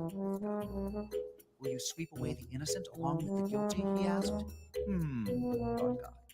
What if, Abraham asked, there should be 50 innocent people in the city? And God, who can sometimes be reasonable, made a deal. If you can find 50 innocent people, I will forgive the whole place. But Abraham had to make really sure that his nephew survived, so he tried to get an even better deal. What if we can find 45 innocent people? God said, okay, fine. If you can find 45 good people, I'll let the city of Sodom survive. Abraham was pretty pleased with himself, so he kept pitching even better deals to God. What if we find 30 good people? Okay, fine. 20? Fine, whatever. All the way down to 10. If there were 10 good people in Sodom, the whole city, including Abraham's nephew, Lot, could live. Now, in the end, an uncle can only do so much. God sent some angels to visit the city, and they discovered that the wickedness in Sodom was too great. It just had to be destroyed. Lot escaped with his daughters, but on the way out of Sodom, Lot's wife looked back at the city, something she'd been warned against, and was turned into a pillar of salt, a horrible way to die. Lot never again saw good old Uncle Abraham. But maybe when Lot hung out with his daughters and grandsons, he thought of Uncle Abraham, who had loved him so much. Surely you all are thinking what I'm thinking.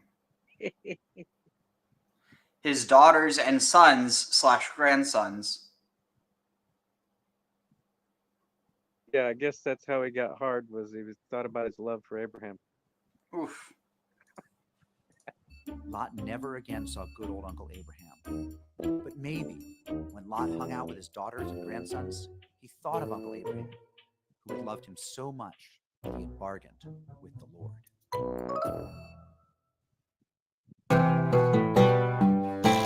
Like, holy crap, if only people, like, I mean, I knew none of this stuff when I was little. I mean, given there's a good reason for it, but also, so another thing I do want to clarify, because I got a lot of grief from people over this. Like, first of all, I'm not defending what they're attacking, and second of all, what they're attacking isn't what's actually said in the Bible, well, in the Hebrew Bible. So if you were to ever hear like the term sin of Sodom, what do you think that is?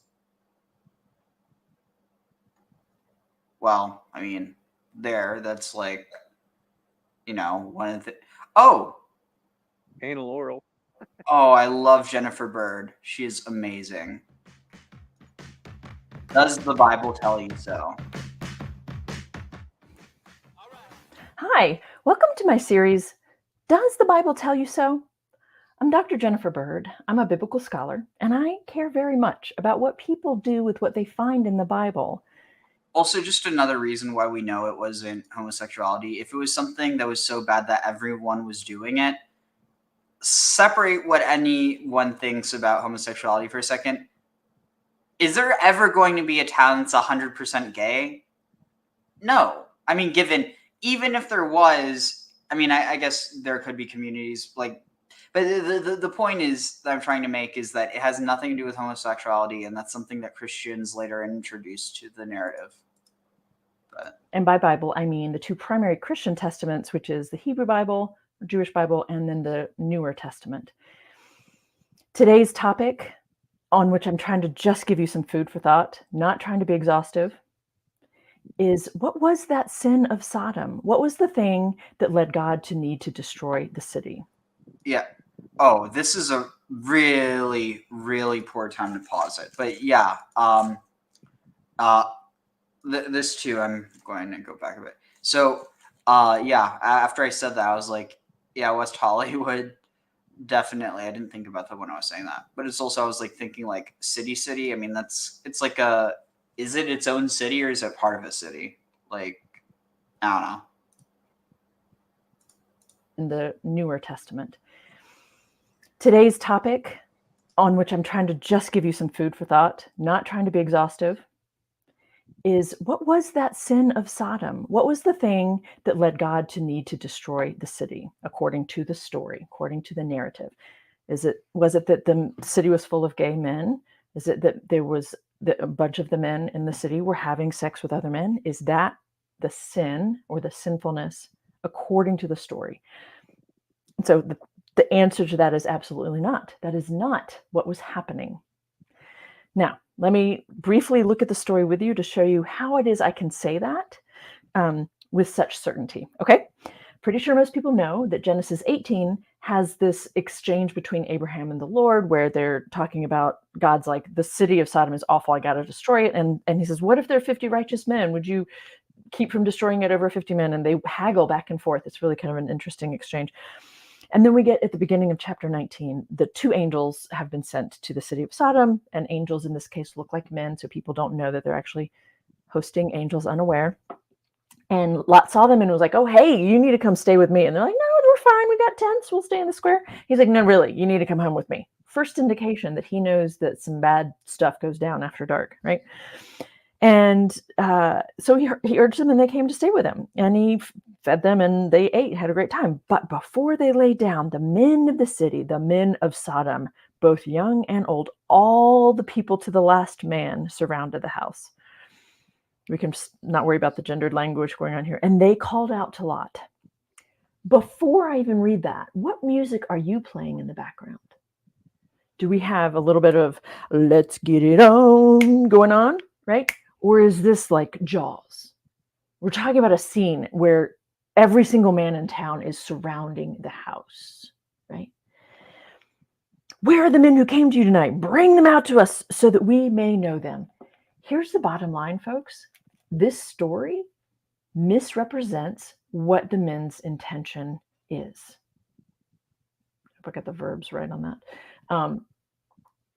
They use a euphemism that most people realize or have heard of. To know someone is a euphemism for have sex with. But that is not what they're talking about. That is not what it is they want to do. They have surrounded the house and they have 2 visitors in town and they want them to be brought out to them so that all the men in town can gang rape them. That is what they're talking about. The narrator itself or the story itself misrepresents what's going on. And for whatever reason, people have picked up on that and do not let go of this misunderstanding that the story itself gives us. The thing is, if we keep reading, Lot goes to the door and he says, please do not act so wickedly. If you've already got it in your mind, see, gay sex is wicked, then it's really hard to hear and understand that, no, he's talking about wickedness. He's talking about the fact that they want to rape these 2 men. Rape and sex, folks, are 2 different things. And what's really somewhat terrifying to me at times is when people are not able to see that distinction. When it keeps going and he does that awful thing in offering his daughters, but the people reply, I don't want to deal with that right now, stand back. And they said, this fellow has come here as an alien and he's going to judge us? No. Now we will deal worse with you than we would have with them. So by the end of the story, it comes around that they know what they're doing is awful, that they want to be cruel, all of that. The story itself misrepresents and then returns to acknowledging that this is a horrific, terrifying scene. Rape is about punishment, abuse, power differentials, domination. It is not the same thing as sex. This story is not about anyone's homosexuality, anyone's sexuality. This story is about a town that was infamous for being cruel to visitors. That's the story, and I'm sticking to it. Come back next week. We'll have more discussion on passages that related to sex or sex tangential that people are often misunderstanding. See you next time. So this is really one of the reasons why I fundamentally insist that people who they refuse to accept that the sin of Sodom was anything but, like, people who they refuse to accept that's anything but homosexuality. And I mean, it doesn't matter what political leaning it is, because I've heard it from people on both sides, both Christians and people who are anti-Christian. I feel like it's because people are either, I mean, it could be any number of things, but either because they're anti-Jewish, they're anti-religious, they're anti-Christian, or they are legitimately ignorant. And probably in most cases, it's legitimate ignorance combined with some of the other stuff. But yeah, I mean, like, yeah. So what she's saying is basically, same-sex bathhouse orgies God's cool with, but you can't go to the S&M clubs because that's where the cruelty starts to happen. I mean, technically, if it's consensual, it's not cruelty. Well, when she says that the story misrepresents itself, I mean, there's a negation of the whole narrative. Well, no. We're talking about sex. Sex is sex, whether it's consensual or not. So it does involve sex. Rape does involve sex. You can get pregnant from rape. That's sex. So it's a bit of a modern washing. Now you can focus in on the cruelty part, the rape part. But the fact that these visitors are male and that they're not. and that The they visit? dwell. No, they're not. Well, it's unclear whether they are or aren't. It never says that they're like. It never uses gendered language in a way that like extends beyond what's just necessary to be a part of, grammatical usage. Well, that's what I was asking you about earlier, about whether it's neutral or not, and you said, It's well, it it's is like essentially male because lords is lords, isn't ladies. yeah. So like for instance, they could have used the words like giborim, men, or like mighty ones, or I'm trying to think like. Or like, there's a lot of gendered language that could have been used that wasn't, and that's the point to make. Well, there's never any indication of any of those figures being female that are relating to Right. Muhammad. They're generally understood as being androgynous.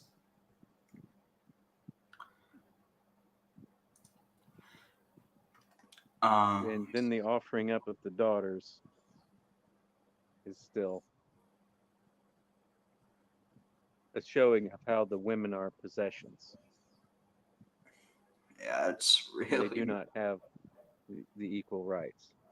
It's a very, very messed up story on many accounts. Now, to be fair, I'm pretty sure Lot would have offered up his sons too if he had had some available. Well, Lot, like that kind of guy. I mean, to be fair, because of this, he ended up having sons.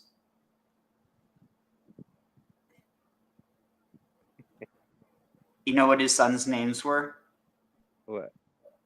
Ammon and Moab. How spelled Ammon? Ammon, or well, Aleph Mem Vav Nun. Wow, totally the connection with Amen being the evocation of the god Ammon, the sort of invisible spirit, I think. Considered. All right, so let's see. So, Vayisef od lidaber alav, and Vayisef od. What if I gather, or wait, Vayisef od. Vayisef od, and he he spoke again to him and said, "What? But what if Yimatsun Sham? What if you find there Arba'im 40 Vayomer Lo?" And he said, Lo E'ese Be'avur. I will not do it on account of the 40. Vayomer Al Na Yachar Le'adoni. And he said, please do not please do not be furious or please do not be furious for my lords of Dera. Wait, Adabra. Please do not be furious if I speak at if I say, what if you find there 30? And he said, I will not do it if I find there 30. Vayomer,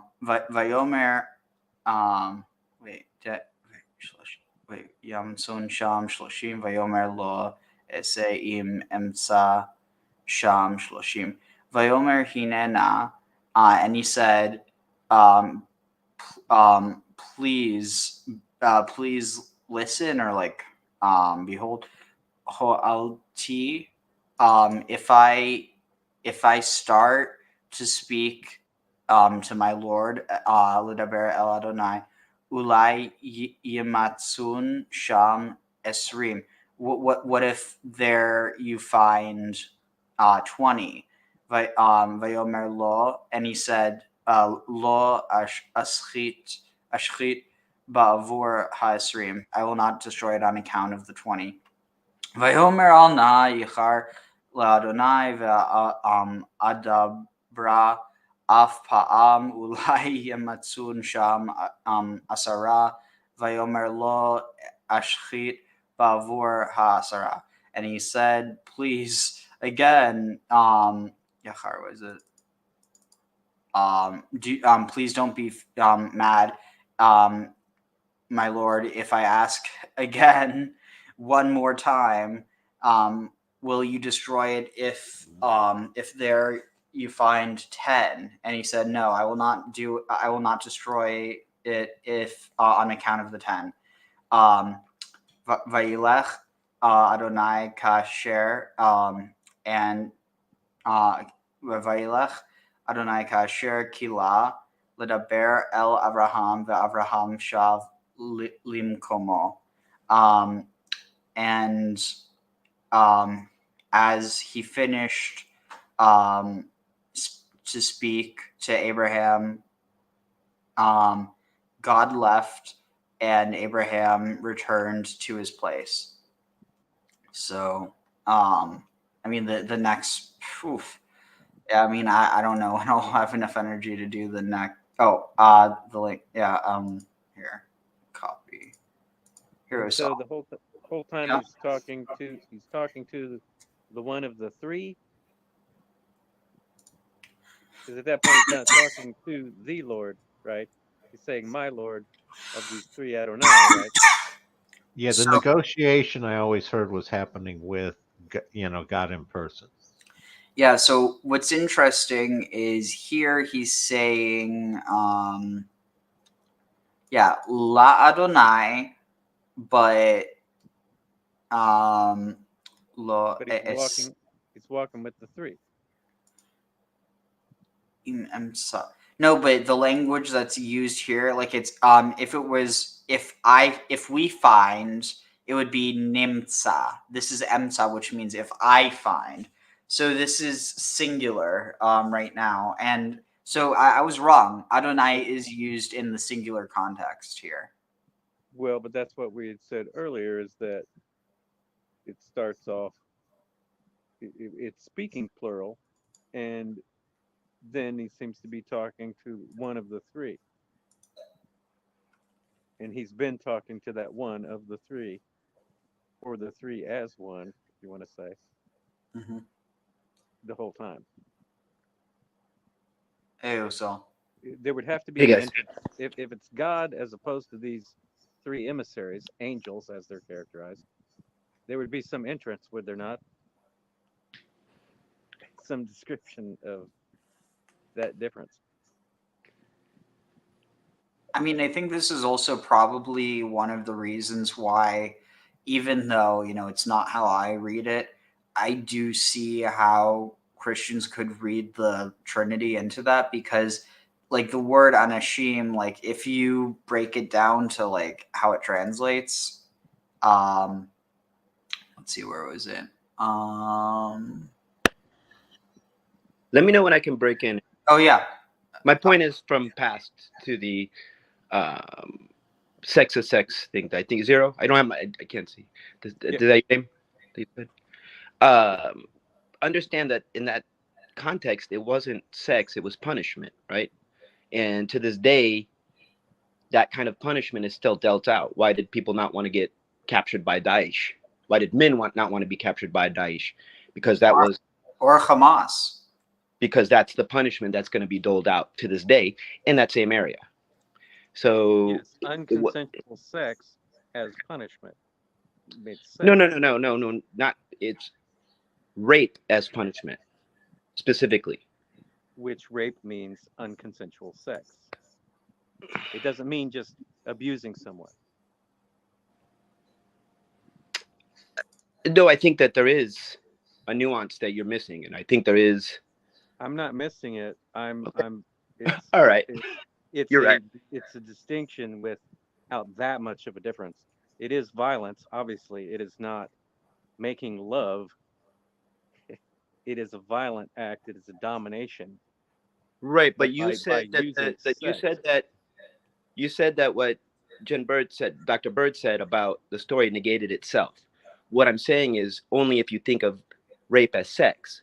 She's saying that there's not enough emphasis on the punishment aspect of the shunat. The neighborhood wanted to put on Lot and the angels, who are sexless because they're angels.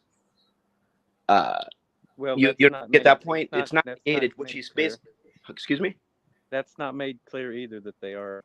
It is if you know the context. Ish can mean man or male, but that's only in contrast to woman. So if you have Ish versus Isha, but it can also mean human being or person in contrast to God, servant, mankind, champion, or great man. The idea of a non-neutered language, you're going from modern day ancient, and you're also going from a neutered language to a sexed language, where if it's a sexed language, any mixed company is automatically male. Unfortunately, or fortunately, I mean, guess what? That's just how it is. The Latin languages are the same. So if you have a mixed group, it's going to be the masculine pronoun to imply either, you know what I'm saying? As long as there's one male in a group of women, you're going to use the masculine pronoun to say that it's a mixed group. So by calling them lords is not gendered? Not inherently, because that language is also used to refer to the Shekhinah. Okay. So basically, like the word that it might be, I might be spelling it wrong, but the word that's used for rape is anas, which, and again, I might be spelling it wrong, but in this context, spelled this way, it means to compel or constrain, but at least in modern Hebrew, like ones is the word for rape. But the point that Dr. Bird was making is that the word like lada, to know someone, which is, you know, it's referring to, and again, it doesn't specify, because it's also important to keep in mind that this, you know, this was back in a time where like rape marriage was something that was seen as perfectly acceptable, that, you know, you could take someone and then they were your wife. And so, like, I think that's also one of the reasons why there isn't the distinction. So it's not necessarily like, it's not that the narrative is necessarily trying to go out of its way to like ignore that, but more so just that our society is evolved in a way where we recognize that as, you know, abhorrent, regardless of context. But what was it? I mean, it could also be spelled with ayin, but I think it's with an olive. But the point though is that I do think what Johnny's saying is really important. Let's see, I totally might be spelling. Okay, it's interesting because even though this is with a different root, anash, or like I don't know if it also has that with anas, but it can mean like punishment. But this is more within the context of fine. But if I look up, let's see, it's yada. Anyone have any thoughts in the meantime? Well, ultimately, how many are in Lot's family? Is it clear? His 2 daughters and his wife, I think.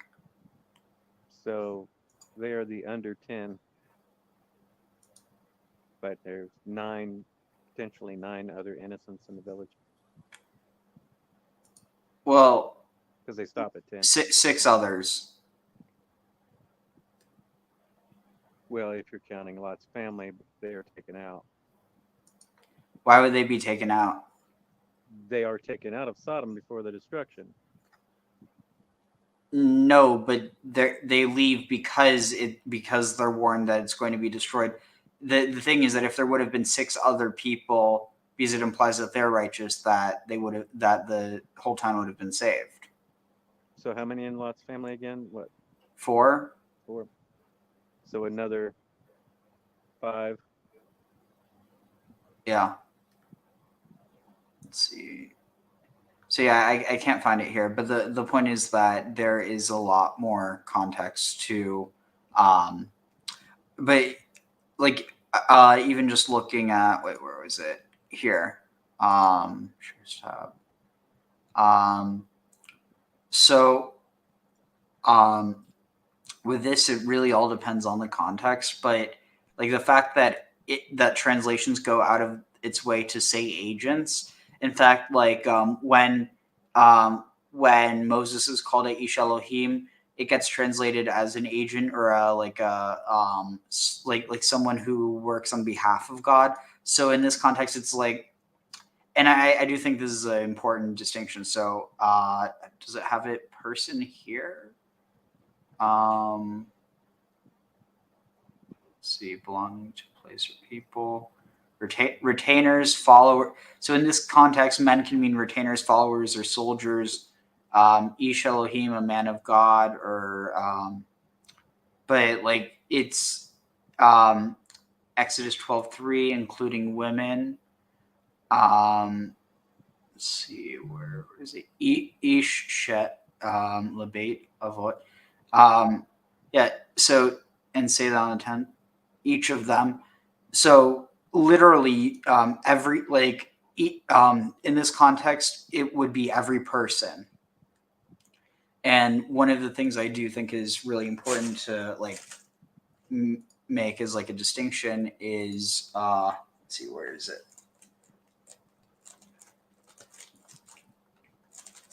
Here. So if you trace back person to its furthest form, you get the Etruscan persu, or mask.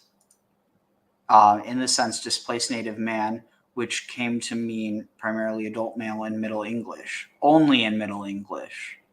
Yeah, like even the word man doesn't even inherently mean male. That came later. But literally a mask used by an actor, role, part, or character. So 𤤅𤐿 versus Ish. What? 𤤅� versus Ish. That's why we have. Yeah. Oh no, sorry. Go ahead. That was it. It was just the idea that we have Ish for Anishim, and then 𤤅� for masculine. You know, or not for masculine, for male. Yeah. Yeah. Let's see. Just want to see if I can find some.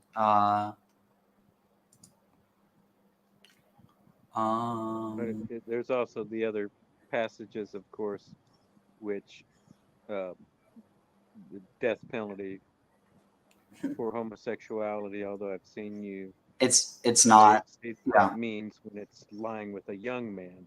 So, in it, David and Jonathan is a good example of it being in the Bible too. Let's see if I can find it. Let's see. Here. Mish. I think you've stated before that it's lying with a boy as you would with a woman, as opposed to lying with a man as you would with a woman. It's not just that. There's also, I hope I remembered it right.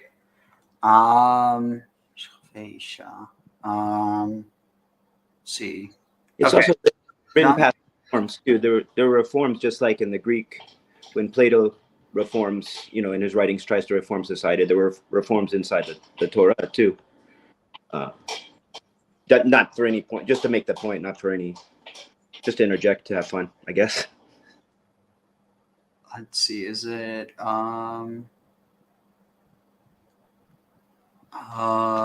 It would be in Talmud, I think, or no, it would be commentary.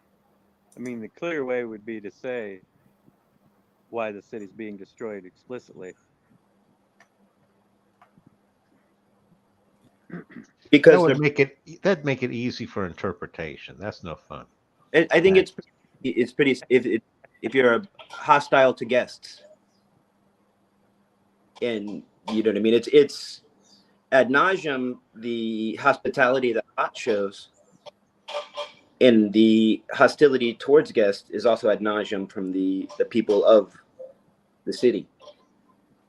So it just seems to the tale is about hospitality. So yeah, if you were to literally translate this, and if a man,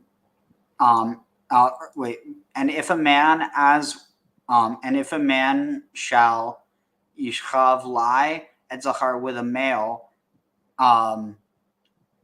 like implied, the same as mishchave isha, like as he does with a woman, toeva asu, shneham. So basically, because it implies that the two of them have done something wrong, people in a modern context then infer that, oh, that must mean that, like, by implicity, that the second person, must be consenting. But again, that isn't implied anywhere. And the what's important is here, isha is used. So the fact that ish isn't, isha doesn't mean female relative to zachar. Isha means adult relative to zachar, because zachar, like, here, let's see, where is it? Hold on, there. It won't. Okay, there. Let's see.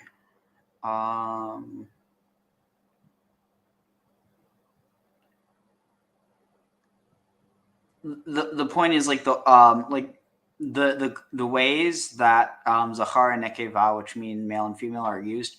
Okay, here, look at this. Especially of individual in context with circumcision, which is done when someone's young, of male child. Let's see, isha in command. Animals, especially for sacrifice. It's not explicitly like a young child or a young male, but the point is that it's referring to their genitals, whereas isha, like, even though, implicitly woman, but that's only in opposition to man. Like, for instance, if you were to have the word ish and yeled, they're both male, but the difference is the age. Or same with ish and zachar. They both refer to the same gender, same sex, but the difference is that there's a difference in age.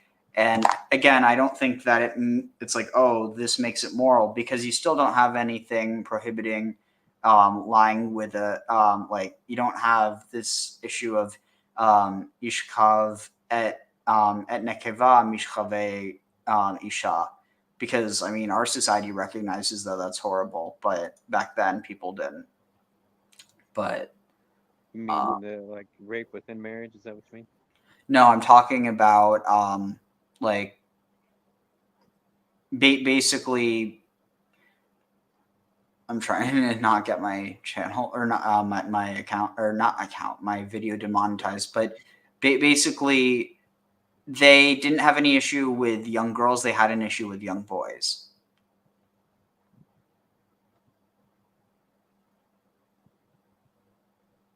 You there?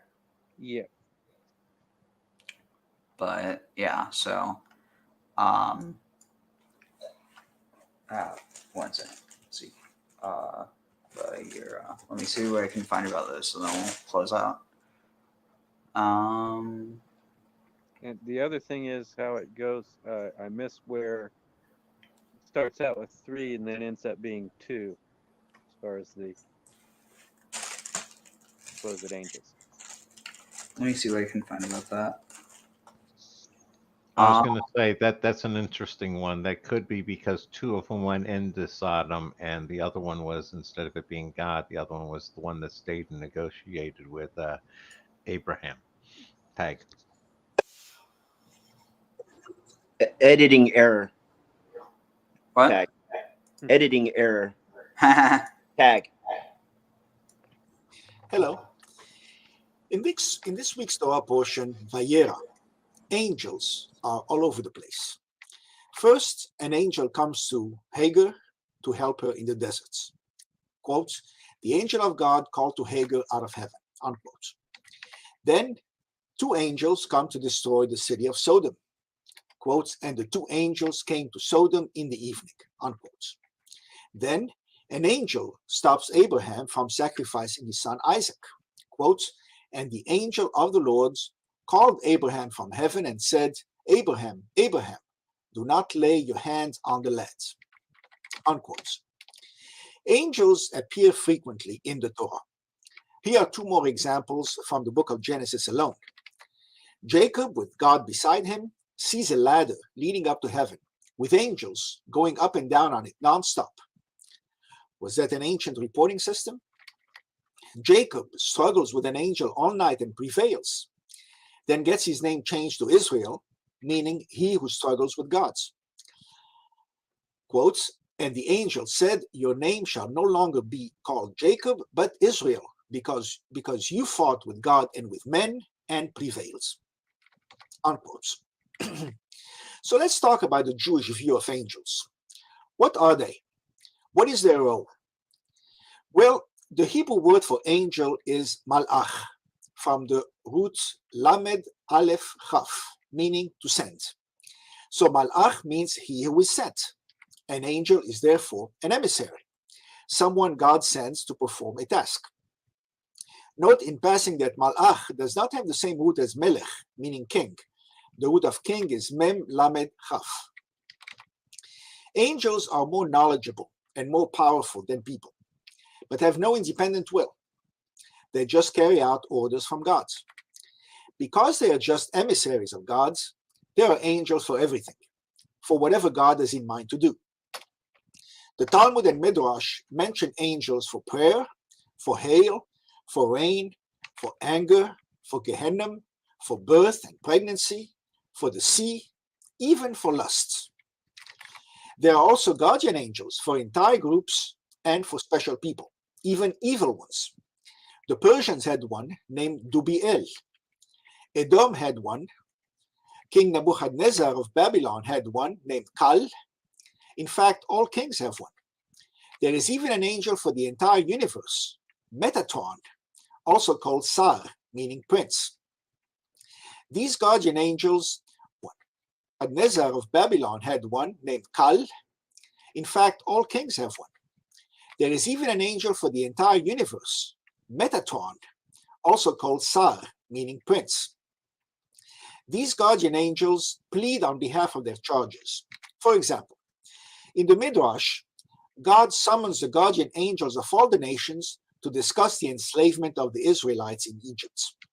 The angel Gabriel, upon orders from Michael, produces a portion of the wall the Israelites have been forced to build for the Egyptians. It is found to contain the body of an Israelite child. So God punishes first the guardian angel of Egypt, then the Egyptians themselves. This, of course, raises questions. Why was the angel punished if he has no will of his own? And if angels can argue cases and sway gods, why is it wrong to pray to them? Because it is. Jews must pray only to gods. Angels also are not eternal. Not all of them. The Midrash says that every day God creates a legion of angels, they sing before him and disappear. The exact limits of angels are not always clearly defined. Judaism teaches that there is no intermediary between people and gods. So the rabbis tried hard to counter the people's belief in the power of angels, which they considered a form of idolatry. Yet the rabbis were not above using people's belief in the intercession of angels to get them to use only Hebrew in prayer. The Talmud says that the angels don't understand Aramaic. The implications being that if you want the angels to listen to you, pray in Hebrew. This is why most prayers are now in Hebrew. Aramaic is found only in the Gemara, parts of the Zohar, and a few prayers such as the Kaddish, Kol Nidrei, Halachma, Had-Gadya, Ehad Niodea, and others. Perhaps the best known and a few prayers such as the Kaddish, Kol Nidrei, Halachma, Had-Gadya, Ehad Niodea, and others. Perhaps the best known and feared angel in Jewish lore is the angel of death, the Malach HaMavet. He just picks up people when God decrees their time is up. Okay, this is pretty interesting. So, the Malach HaMavet, angel of death, it's not like some enemy of God, it's literally a servant of God. And then, the parallel would be in Canaanite religion, they had Mot, El's darling. Literally, death was El's darling. Like you can't make this stuff up. It's a direct parallel. In the Talmud, he is known as Hasatan, the adversary, or Samael, or the 𤤅𤐤𐤊𝐷, the evil inclination. He may goads God into ordering certain actions. Wait, is this saying the angel of death is? Yeah. He just picks up people when God decrees their time is up. In the Talmud, he is known as Hasatan, the adversary, or Samael, or the 𤤅𤐤𐤊𝐷, the evil inclination. He may goads God into ordering certain actions, as in the book of Job. He can be delayed from accomplishing his mission by prayer, study, or charity, or fools, such as... See, this is the thing that I never understand. When people are like, oh yeah, let's worship Satan, that's the trendy, cool thing. Like, at the end of the day, my issue with that isn't any sort of like, oh, I think that they're morally evil people. I just think it's kind of stupid. It's like Satan, if you follow the internal logic, is literally like working for God. I was going to say his bitch, but yeah. Oh, it's completely the instrument of his will. Samael, does that not mean the same as God? No. What is Sama? Sam means poison.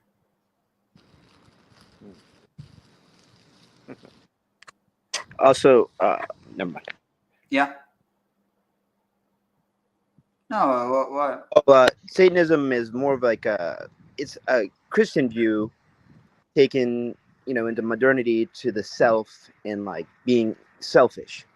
So a lot of these people that call themselves Satanists are really just saying that they're appealing to their selfish sides, almost like an Ayn Rand objectivism. Yeah, that Ayn Rand, and I'm not going to get into the politics, but Ayn Rand was objectively a horrible person, and she idolized a murderer. Well, in the Mithraic kind of understanding, with Ahriman as the opponent, the adversary, it's all in the kind of a need to in order for the good side to be fulfilled, it needs a worthy opponent, and so it's a match. But the idea, like the American Satanists are, who are you to tell me what to do, Daddy? I'm going to do what I want. I'm just as good as you. It says right here that, God lives within us. So I'm just as good as you, type of a thing, I think is what they're appealing to. But, let's see. I was going to say, one of the things that jumped out at me is, well, God may not understand Aramaic. It's clear that he definitely understands Greek and Latin. Oh, no, God understands Aramaic. It's the angels that don't, apparently. Oh, okay. So if you go in Greek and Latin, you're also bypassing the angels and going straight to God. Yeah, I wonder what the angels think about English. Dear Lord, I don't know. Tag. By changing the name of dying people, or moved to compassion. He's either not very bright, or he's always welcoming good excuses to avoid accomplishing his dark. And that's the funny thing. Like, why would you worship someone who's described this way? From accomplishing his mission by prayer, study, or charity. Or fools, such as by changing the name of dying people, or moved to compassion. He's either not very bright, or he's always welcoming good excuses to avoid accomplishing his dark mission. If angels are God's staff, there must be a chief of staff. With Jacob and Israel meaning the one that fought with God, so it was an adversary in a wrestling match with God. It's possible, but there are some way that it's just part of the structure. A way to test oneself. So I mean, there's two theories. Yeah. The bargaining that's done by Abraham and Moses and all, in that same sense, Jacob wrestling with God. In that relationship, they're in an adversarial, on some level, relationship. Stands up to God. Yeah. What's that? One of the other interesting theories is that it might have originally been Yisrael, and that it meant like the seed of El, but that later, as the idea of like the boundary between God and human became more, more like explicit, then it like how can you be the seed of God if God, so like the idea of God being the Father stayed, but the idea of being the literal seed of God started to be kind of like, okay, maybe this is a bit too much like saying that God is a human. And so that went out. Another thing is that it could have actually been Yisrael, which would have been like the righteous of El. But I think that's more of a mystical idea that kind of popped up later. So the fact that Abraham is able to negotiate and that God's will is altered, like with the killing of the cult of the calf, God was going to mow him down, and Moses said no. And then it's Moses that goes down and flips out and decides to kill them. But I mean, it represents that there is this other, that God itself is tested and, made more full in a different way. Like that person is another aspect of God that it's listening to. Yeah. 7 archangels head the world of angels. They carry out tasks of special significance for world history. They are Michael, meaning God's strength. He's in charge of heaven. That's not true. Michael is who is like God. Wait, did he say Gabriel in it? Meaning God's strength and for world history. They are Michael. Oh, he tried to fix it by changing the caption. So no. So Gabriel means God's strength. Meaning God's strength. He's in charge of heaven. No. Gabriel, meaning God's strength, in charge of heaven. Michael, meaning who is like God, watches over Israel. Raphael, meaning God's healer, watches over the spirits of humans. Uriel, meaning... No, you totally misheard me. God's light leads the angelic host and guards the underworld, Sheol. Raguel, meaning God's friend, is in charge of justice.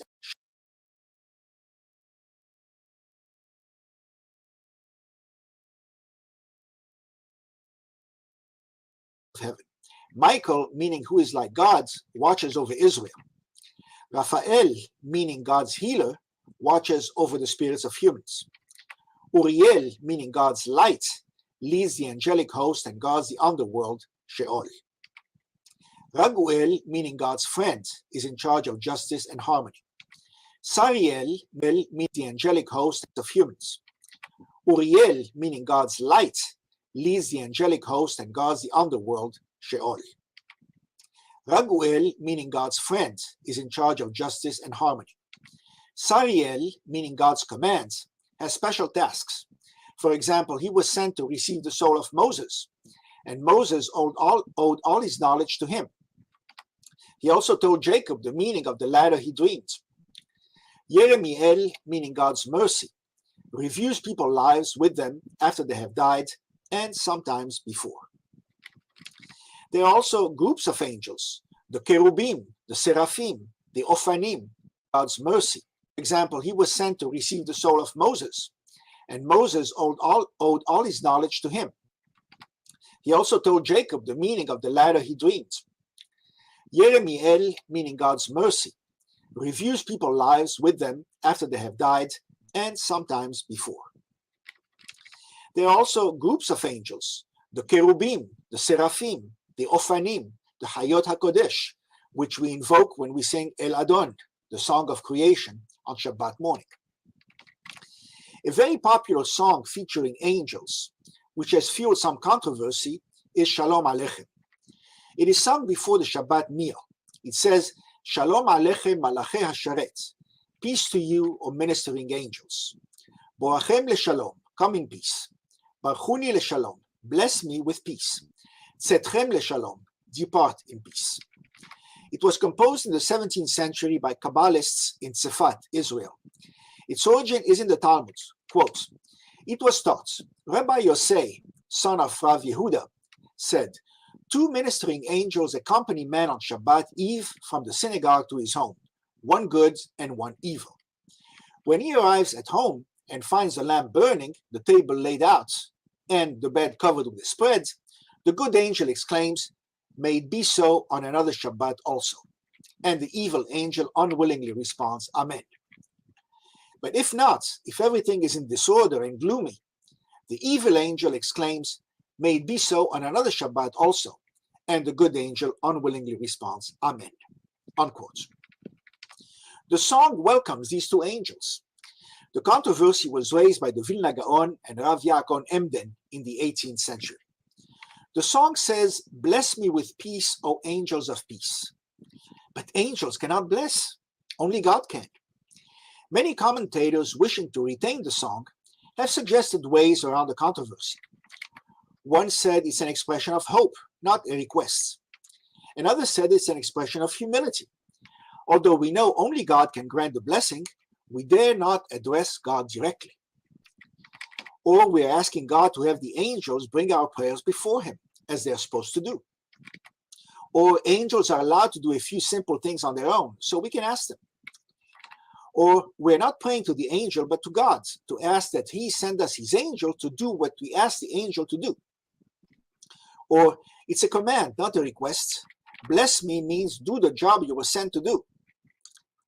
A disciple of the Vilna Gaon said, in singing Malachei Alyon Melech Malchei Hamlachim, that is, messengers of the Most High from the Supreme King of Kings, do not pause between Elyon and Mimelech to make it clear that the Malachei Elyon are emissaries from God and not a higher power on their own. Note that the angels in the song are enjoined to leave at the end, before the meal begins, because angels do not eat, and people find it distasteful to be watched as they eat by those who do not eat. Still, some Jews won't sing that line. Prominent commentators fought against the frequent appearance of angels in Jewish liturgy and tried hard to exclude them. Their basis is simple. One does not petition angels. The Rambam, Maimonides, said that angels simply denote natural and psychic forces, not divine beings.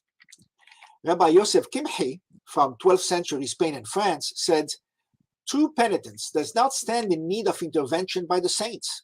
Feigned penitence will not be helped by either the dead or the saints, by man or angel. Isaac Abravanel, from 15th century Spain, decried all appeals to angels. Yom Tov Lipman Mulhausen, from 15th century Europe, said, our sages rejected any intermediation between man and the Creator. Appeals to intermediaries leads to devilry and idolatry. Some rabbis just changed the text of the liturgy to avoid the implication. So to address, is Yisrael to struggle with God or fight with God sounds like a violent place. Or as I just had it pulled up. So, I mean, if you look, like, I'm probably not looking in the right place, but like, right now I can't find Yasar,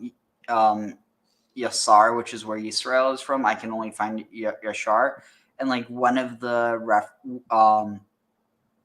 let's see, where is it? Isharu.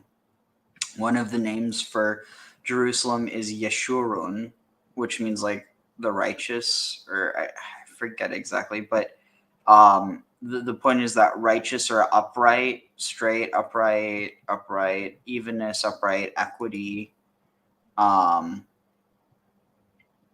Interesting. That's also where Sharon is from. Sharon means a plain. The Sharon plain. Oh, it just is saying like the Sharon. Mishor, level, place, uprightness. Yashash. Yeah, I can't find anything right now for Yasar. Really interesting in my mind. Let's see, where is it? Here. Let's see. Makala, the son of Allah. What? Makala means who is like God. Mika. Oh, interesting. Michael. Oh, and then Uriel watches over Sheol. Apparently, that's what he said. Of pleading with angels for their intervention. Others, however, said these passages do not contradict pure monotheism. In conclusion, we can say that angels are at the margin of Judaism. People frequently like to refer to them and ask them things, but most rabbis do not. So rabbis carefully monitor all references to them to minimize their role. Shabbat shalom. So rabbis carefully monitor all references to them to minimize their role. Shabbat shalom.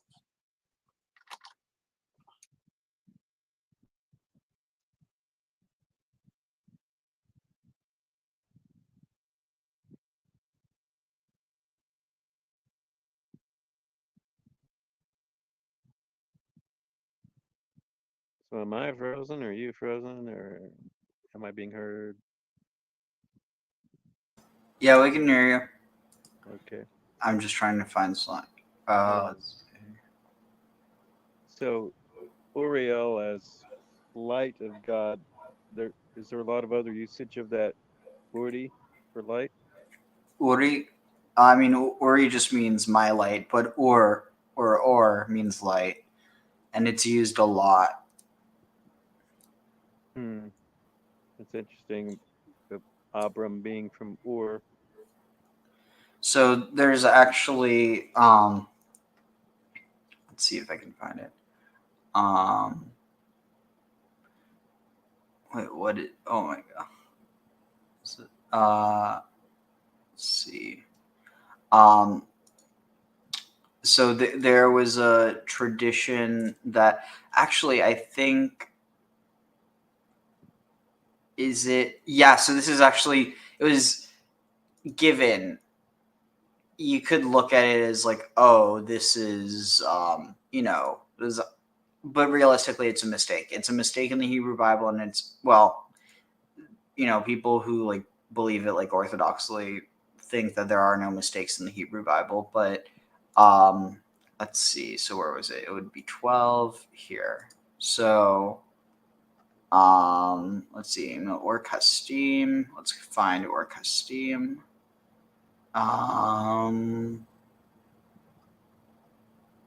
Or Kastim. Yeah.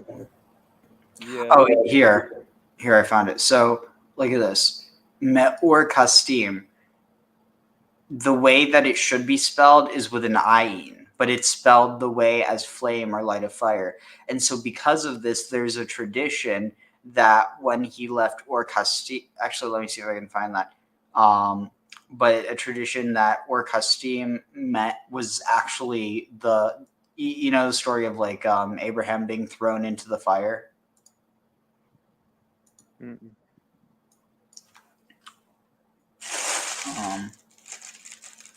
Daniel, but not Abraham. I was looking around those various places that they were talking about as the potential sites of Ur besides ancient Sumerian Ur, which would already have been kind of defunct by then. Ur-Kesh seems to line up with the Ur-Kasdim, and also Ur-Kish, which was Hurrian city, which seems to relate to Haran. Let's see. All right, here.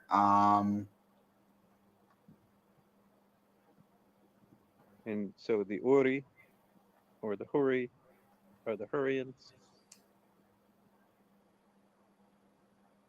Oh, right, here.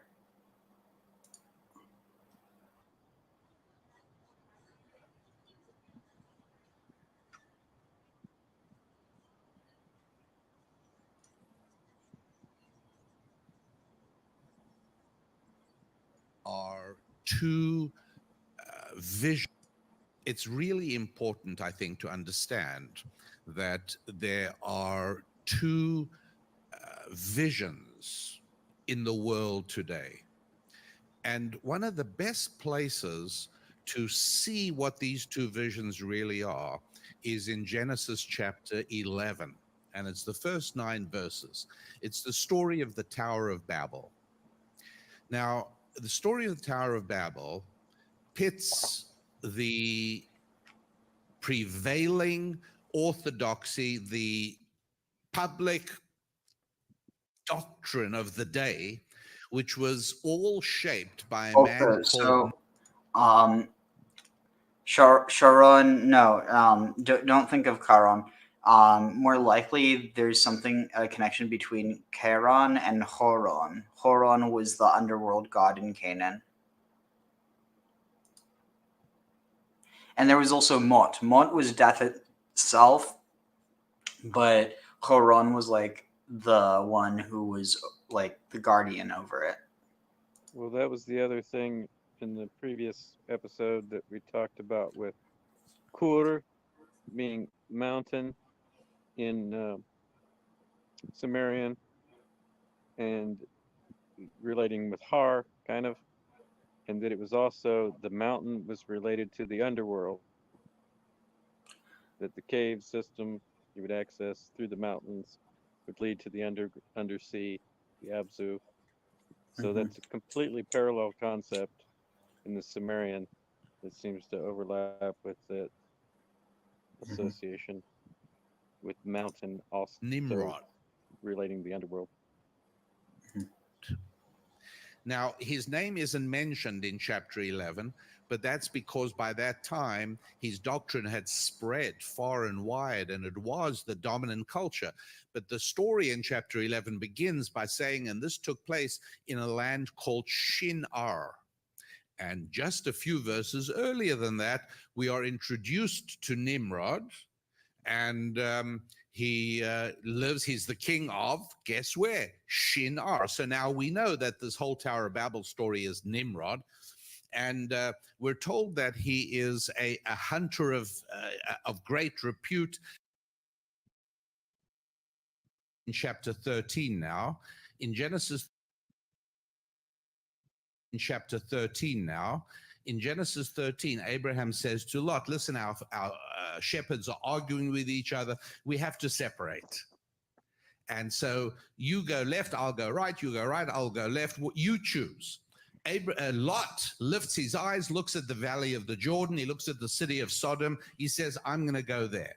And the next verse, and my English, Sodom, he says, I'm going to go there. His eyes looks at the valley of the Jordan. He looks at the city of Sodom. He says, I'm going to go there.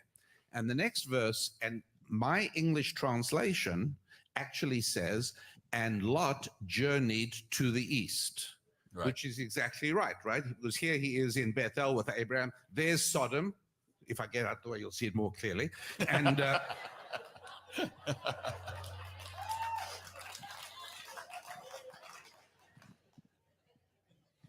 am I going to have to do remedial geography with this crowd? Okay, so, and there he journeys to the east, right? Except it's wrong, because the Hebrew text doesn't say he journeyed to the east. Right. The Hebrew text says,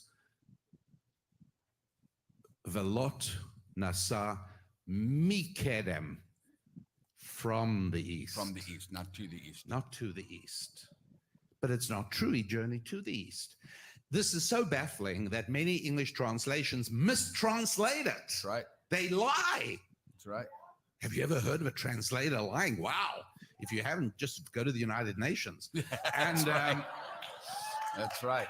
So what is it when it says Abraham journeyed, when Lot journeyed from the east? In the Lord's language, east is not a geography. East means the origin, the beginning. Right. The early, the origin. And it's only called the east because that's the origin of the day. That's where the sun rises. But the word kedem actually means the origin. And so I tell you all of this because you got to understand that intrinsic to the Nimrod approach is a journey away from the east. So when Lot leaves Abraham, you would agree that he's leaving God, right? Right. And he's going to Sodom. That's for sure leaving God. And so in chapter 13, Abraham says, you choose wherever you want to go. Lot chooses the valley of the Jordan and travels to the east. but the text says he journeyed away from Kedem, because Kedem means God, the origin, the source of everything. Going away. Therefore, going back to chapter 11 now, Tower of Babel, and they journeyed from the east. That's how the story begins. It's not a geography thing. It's not a geography. Who cares if they came from the north or the south or the east? It's irrelevant. They journeyed away from God. Then you got to know the Nimrod approach is a elimination. It's a journey away from God. The Abram approach is a journey to God. And every single political struggle since then has been a struggle between Abraham and Nimrod. It's on a spectrum. Not everybody is Abraham, not everybody is Nimrod.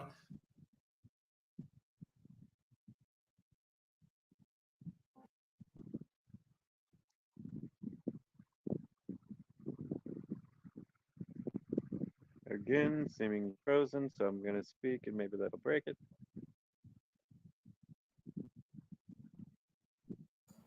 Sorry, what was that? I guess we're just at a pause and it's not a frozen moment. So I speak to see if I'm out or not. Yeah, here. So I think that 𝐤�𐤉�����, I think, is related to Nimrod. And the 𝐤�𤤉𝓃 tablet talks about the one language and also the invention of writing. And it seems to be what the Tower of Babel story is based on. And I think it was 2700 BC, maybe earlier.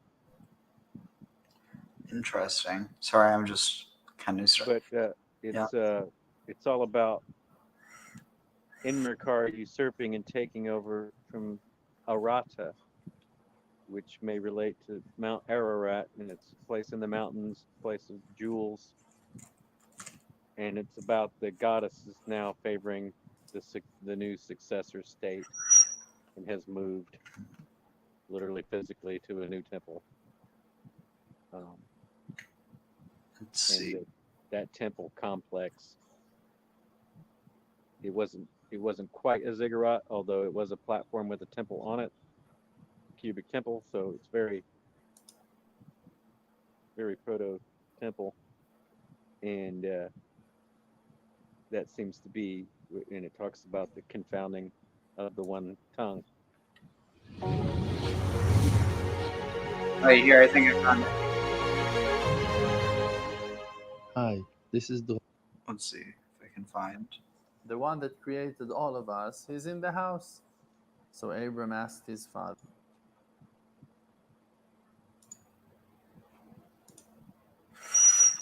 That cannot eat and cannot smell, cannot. I didn't do it. And power. Do you think that they? You're not serving the real true God that created heaven. Let's see. I'm trying to find the right one.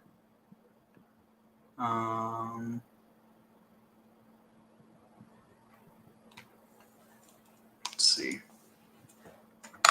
Nimrod.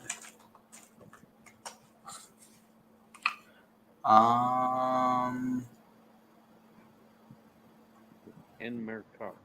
Oh, here. Found it.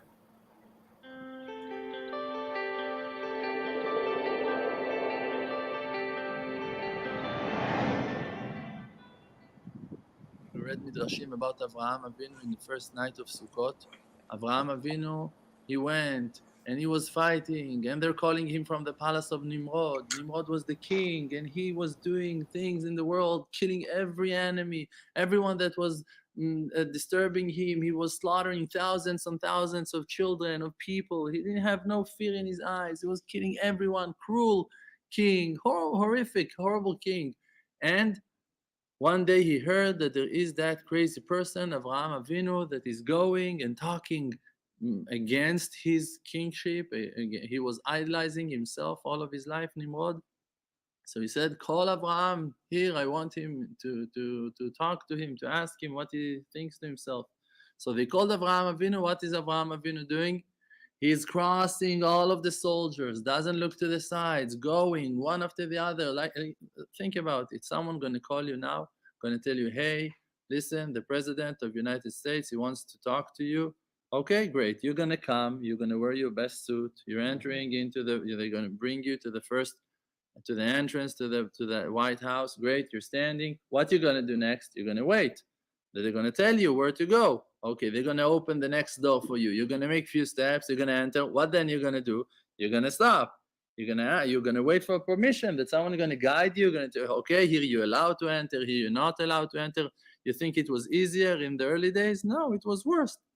It was killing, executing everyone. Today, they're going to arrest you. They're going to take you to prison, investigate you. They're going to stop you. They're going to, what's going on with that white person? What he's doing here, that black person? Hey, what he's doing here? They're just going to talk about you. Nothing going to happen to you if you're going to go to the next room in the White House. They're going to stop you. They're going to hold you. They're going to investigate you. Well, hey, what are you doing? Are you Jewish? What are you doing? What do you have under your kippah? No, it's not coming off. Okay, and then they're going to set you free. But in the early days, they're going to take the axe, take your hat off, and that's it. They're going to throw you behind the palace in the backyard that they stolen from another person's property. So it's like no one, it wasn't easier in those days. But Avraham Avinu, what is he doing? He's entering from one room to the other until he came to that main hall of Nimrod, and he saw the throne of there in those days. But Avraham Avinu, what is he doing? He's entering from one room to the other in those days. But Avraham Avinu, what is he doing? He's entering from one room to the other until he came to that main hall of Nimrod, and he saw the throne of honor of Nimrod, his seat, the palace, and he's entering, and he went and he started holding the throne of honor of Nimrod, and he's shaking the seat until Nimrod fell on his face. You're able to do that? Can you think about that? Doing that to Obama? Who is Obama compared to Nimrod? It's a joke. He fell on his face. The throne of honor of Nimrod, and he's entering, and he went and he started holding the throne of honor of Nimrod, and he's shaking the seat like a reference until to Nimrod Giants. fell on his face. You're able to do that? Can you think about that? Doing that to Obama? Who is Obama compared to Nimrod? It's a joke. He maybe would clean his shoes, polishing his shoes in the days of Nimrod, Obama. What can Obama do? You can compare him to Nimrod? Nothing. He just one of his slaves, maybe. Nimrod, well, he built the Babylon Tower. He was a giant. He seriously did not just say that, did he? And Abraham, he was a Nimrod. Well, he built the Babylon Tower. He was one of his slaves, maybe. Oh my Nimrod, well, Nimrod washing his shoes in the days of Nimrod, Obama. What can Obama do? Shoes, polishing his shoes in the days of Nimrod, Obama. What can Obama do? You can compare him to Nimrod? Nothing. He just one of his slaves, maybe. Nimrod, well, he built the Babylon Tower. He was a giant.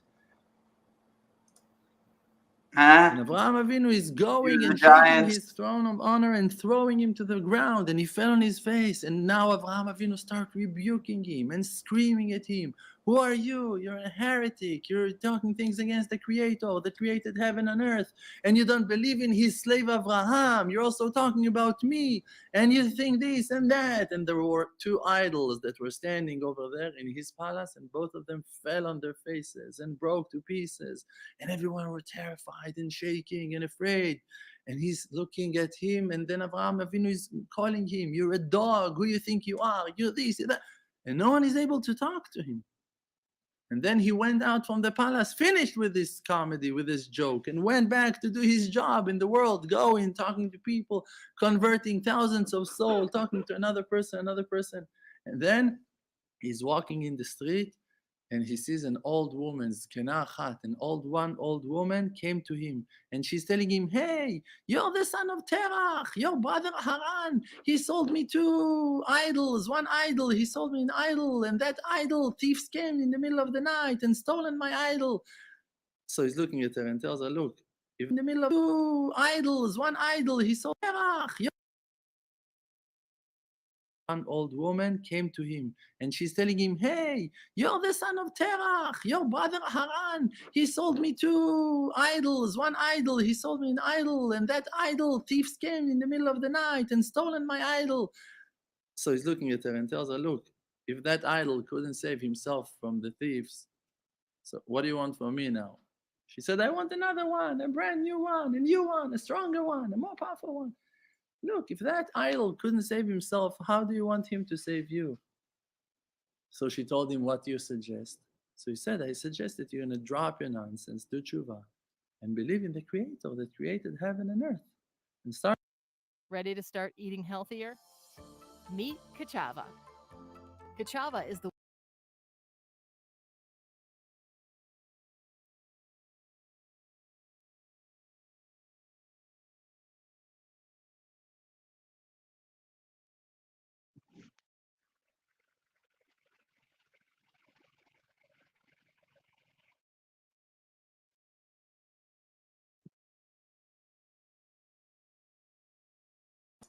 Sorry, I'm trying to find something in the meantime. Let's see. Oh, here. Oh, no, way too long. Let's see.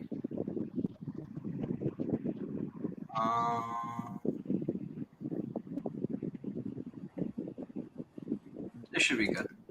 Many people were taken aback when God gave Moses and Joshua the instruction to launch an all-out extermination campaign against the Canaanites, murdering not only men but also women and children.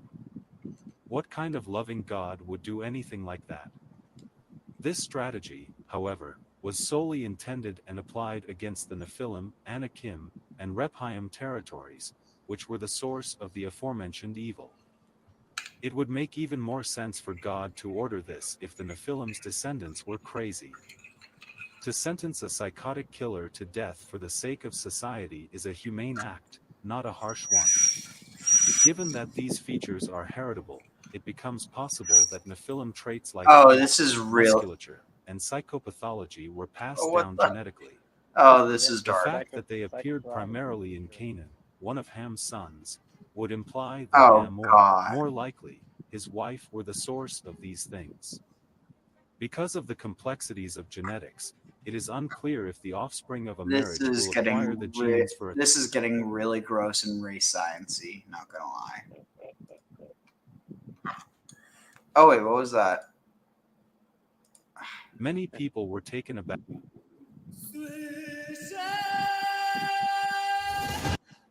Particularly the Neo-Assyrians. See.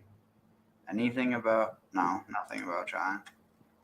So apparently not even 10 amongst them. Sorry, what? Apparently not even 10 amongst those killed men, women, and children of Ruth. If there's even 10 righteous among them. Wait, is this... Okay, this should be good. Hello, and welcome back to Through the Bible with Papa George. And then after this, we'll close up. This is chapter 10. It's going to be a genealogy. I hope I don't bore you, but we got to get through this. But there are going to be some few interesting things that we're going to be talking about because some of the names that are mentioned here are going to be important for later chapters. So bear with me. Here we go. Genesis chapter 10, verse 1 says, "These are the generations of the sons of Noah, Shem, Ham, and Japheth. Sons were born to them after the flood. So the sons of Japheth, Gomer, Magog, Madai, Javan, Tubal, Meshech, and Tirash. The sons of Gomer, Eshkenaz, Riphath, and Togarmah." So one name that does pop up here that you will hear later on, especially like in the book of Revelation, is the name Magog. Okay, so some people will tell you that there's actually 2 nations that are mentioned in Revelation. It's Gog and Magog. And I won't get into who those nations may or may not be. There's plenty of stuff to watch on YouTube that will tell you some explanations on who they are. But it basically boils down to that it could be Persia and Russia. But anyway, let's keep going. Verse 4 says, the sons of Javan, Elisha, Tarshish, Kittim, and Dodanim. And verse 5 says, from these, the coastland peoples spread in their lands, each with his own language by their clans and their nations. And verse 6 says, the sons of Ham were Cush, Egypt, Put, and Canaan. Now, these are some very, very important people because they're going to start nations. Cush is the ancient name of the people of Ethiopia, which eventually Ethiopia is going to play a very important role, not just in Judaism, but also in Christianity. And then we see Egypt. Now, originally, the name that was used here, it was not Egypt, it was Mizraim, but it is translatable, it does translate to Egypt, or the caustic people. And then, of course, Canaan, which we know that Canaan is going to come up over and over and over in the Old Testament, where the Israelites are constantly going to be fighting with the people of Canaan and the Canaanite gods and all of the things that happen with the Canaanites, rather. And so Genesis chapter 10, verse 7 says, the sons of Cush were Seba, Havilah, Sapta, Rama, and Zapteka. The sons of Rama were Sheba and Dedan. Verse 8 says, Cush fathered Nimrod. He was the first on earth to be a mighty man. So this means, this mighty man is a word in Hebrew that is the word Gibor. Okay, so the Gibor is this phrase comes from it basically means That's what you were talking about before. Champion, a brave, like a hero. Okay, so he's the first person that is considered to be this, and there's a lot of even in other ancient texts you'll hear about Nimrod, but in other texts from other civilizations you'll find him as a hero and a champion.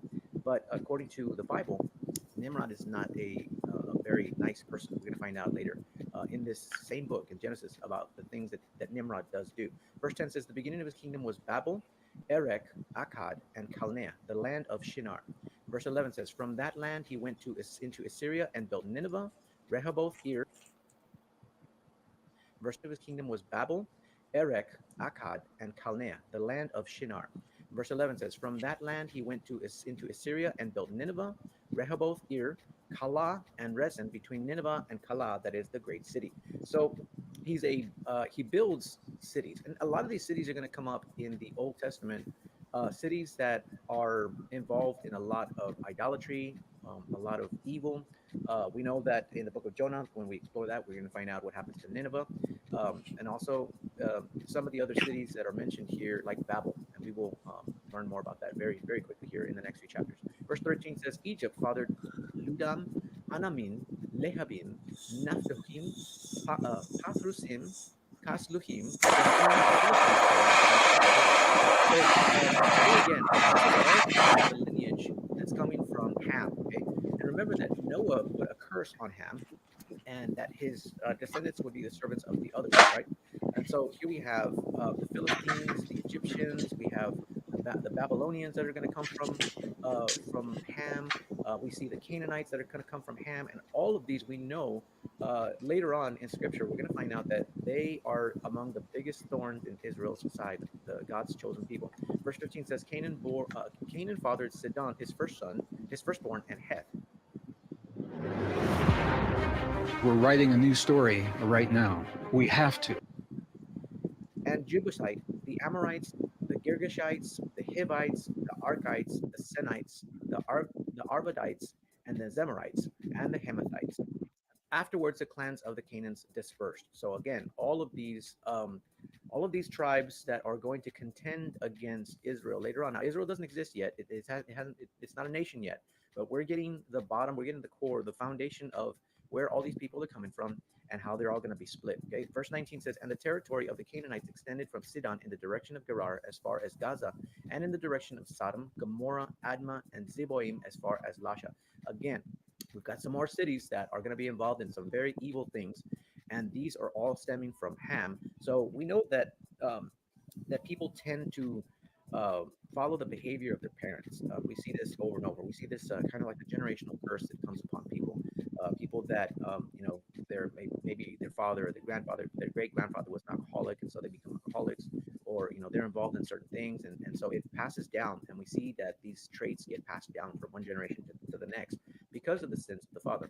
And so we know that Ham was he had a perverse mind, and so we know that it passes down through him to his children, grandchildren, great grandchildren, on down the line to the Canaanites and some of the Egyptians, and they're gonna fall away. So it says, verse 20, these are the sons of Ham by their clans, their languages, their lands, and their nations. Verse 21 says, to Shem also, the father of all children of Eber, the elder brother of Japheth, children were born.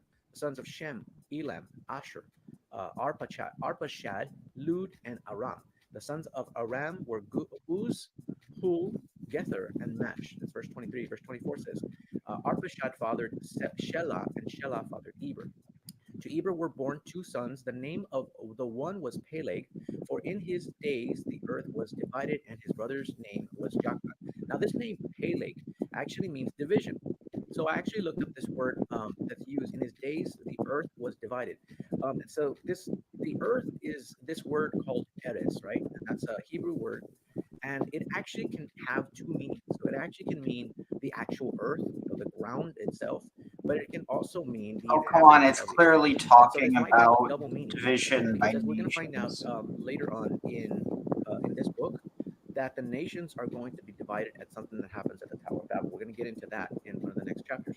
But another thing that's important to understand is that even we know that through the records of the earth, it looks like there was a one continent that was called Pangea, and that it was divided, that it was spread apart, and that possibly it happened at the same time. That not only did God separate the nations, which we will see in the next chapter, but also that the earth itself was divided from going from Pangea into all the different continents. Verse 26 says, Joktan fathered Almodad, Shelef, Hazar Meveth, Zerah, Hadoram, Uzal, Dikla, Obal, Abimael, Sheba, Ophir, Havilah, and Jobab. All these were the sons of Joktan.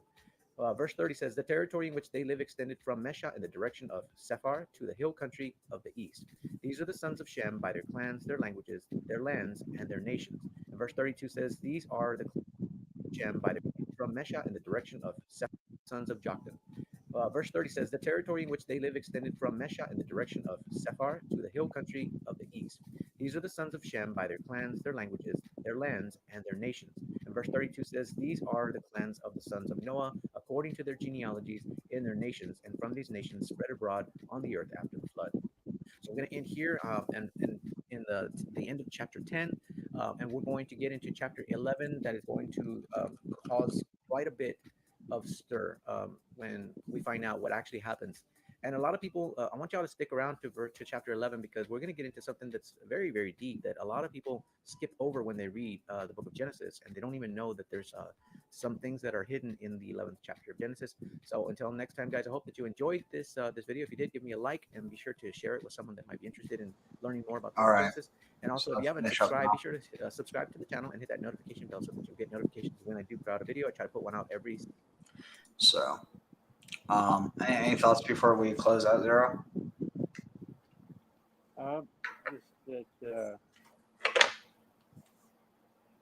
some of these, things that aren't necessarily connected, I have intuitions about, sometimes it's pitfalls with the linguistic seeming cognates and stuff, but the whole thing with Urkesh being a Hurrian city kind of seems to be in that realm as described with like the last time the journey of Abraham. Those Hurrians, the city being called Urkesh, it seems to be closer than any of the others. So, Where he might be from, and then Haran could be related to Hurrians. This is interesting. So I just found this. So, and here all so Vayavo Shnei Hamalachim, and the two angels or two messengers came stone to Sodom by Erev in the evening. Velot Yoshev, and Lot sat Bisha'ar Stom in the gate of Stom. Vayera Lot, and when Lot saw them, Vaikam Likrotam, he got up to greet them. Vayishtachu apayim arza, and he bowed his face to the ground. So what's interesting is here it says Shnei Malachim, so the two messengers or two angels. That implies that the third person was God, because you had three people, but it didn't call them messengers before or angels before, because there was a third in their presence that wasn't. So they are called angels as they go into Sodom. Yeah, it's interesting. Anyway, on that note, let's see what was this. Let's see. Baruch atah Adonai Eloheinu melech haolam asher natan lanu torat emet v'chayei olam nata b'tochenu. Baruch atah Adonai noten haTorah. All right. On that note, we're going to close out. This was fun. Take care. I'll talk to y'all later.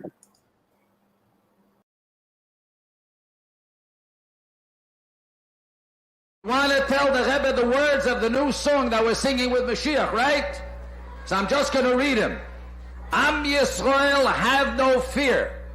Mashiach will be here this year. We want Mashiach now.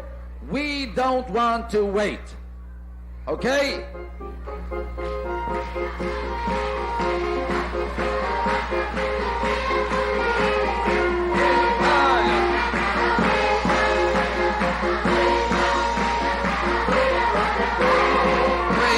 Mashiach now, we want Mashiach now,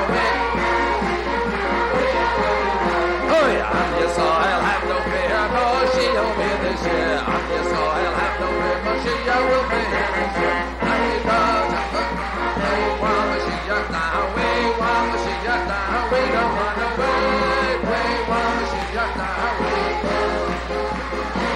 Mashiach now, we don't want to wait.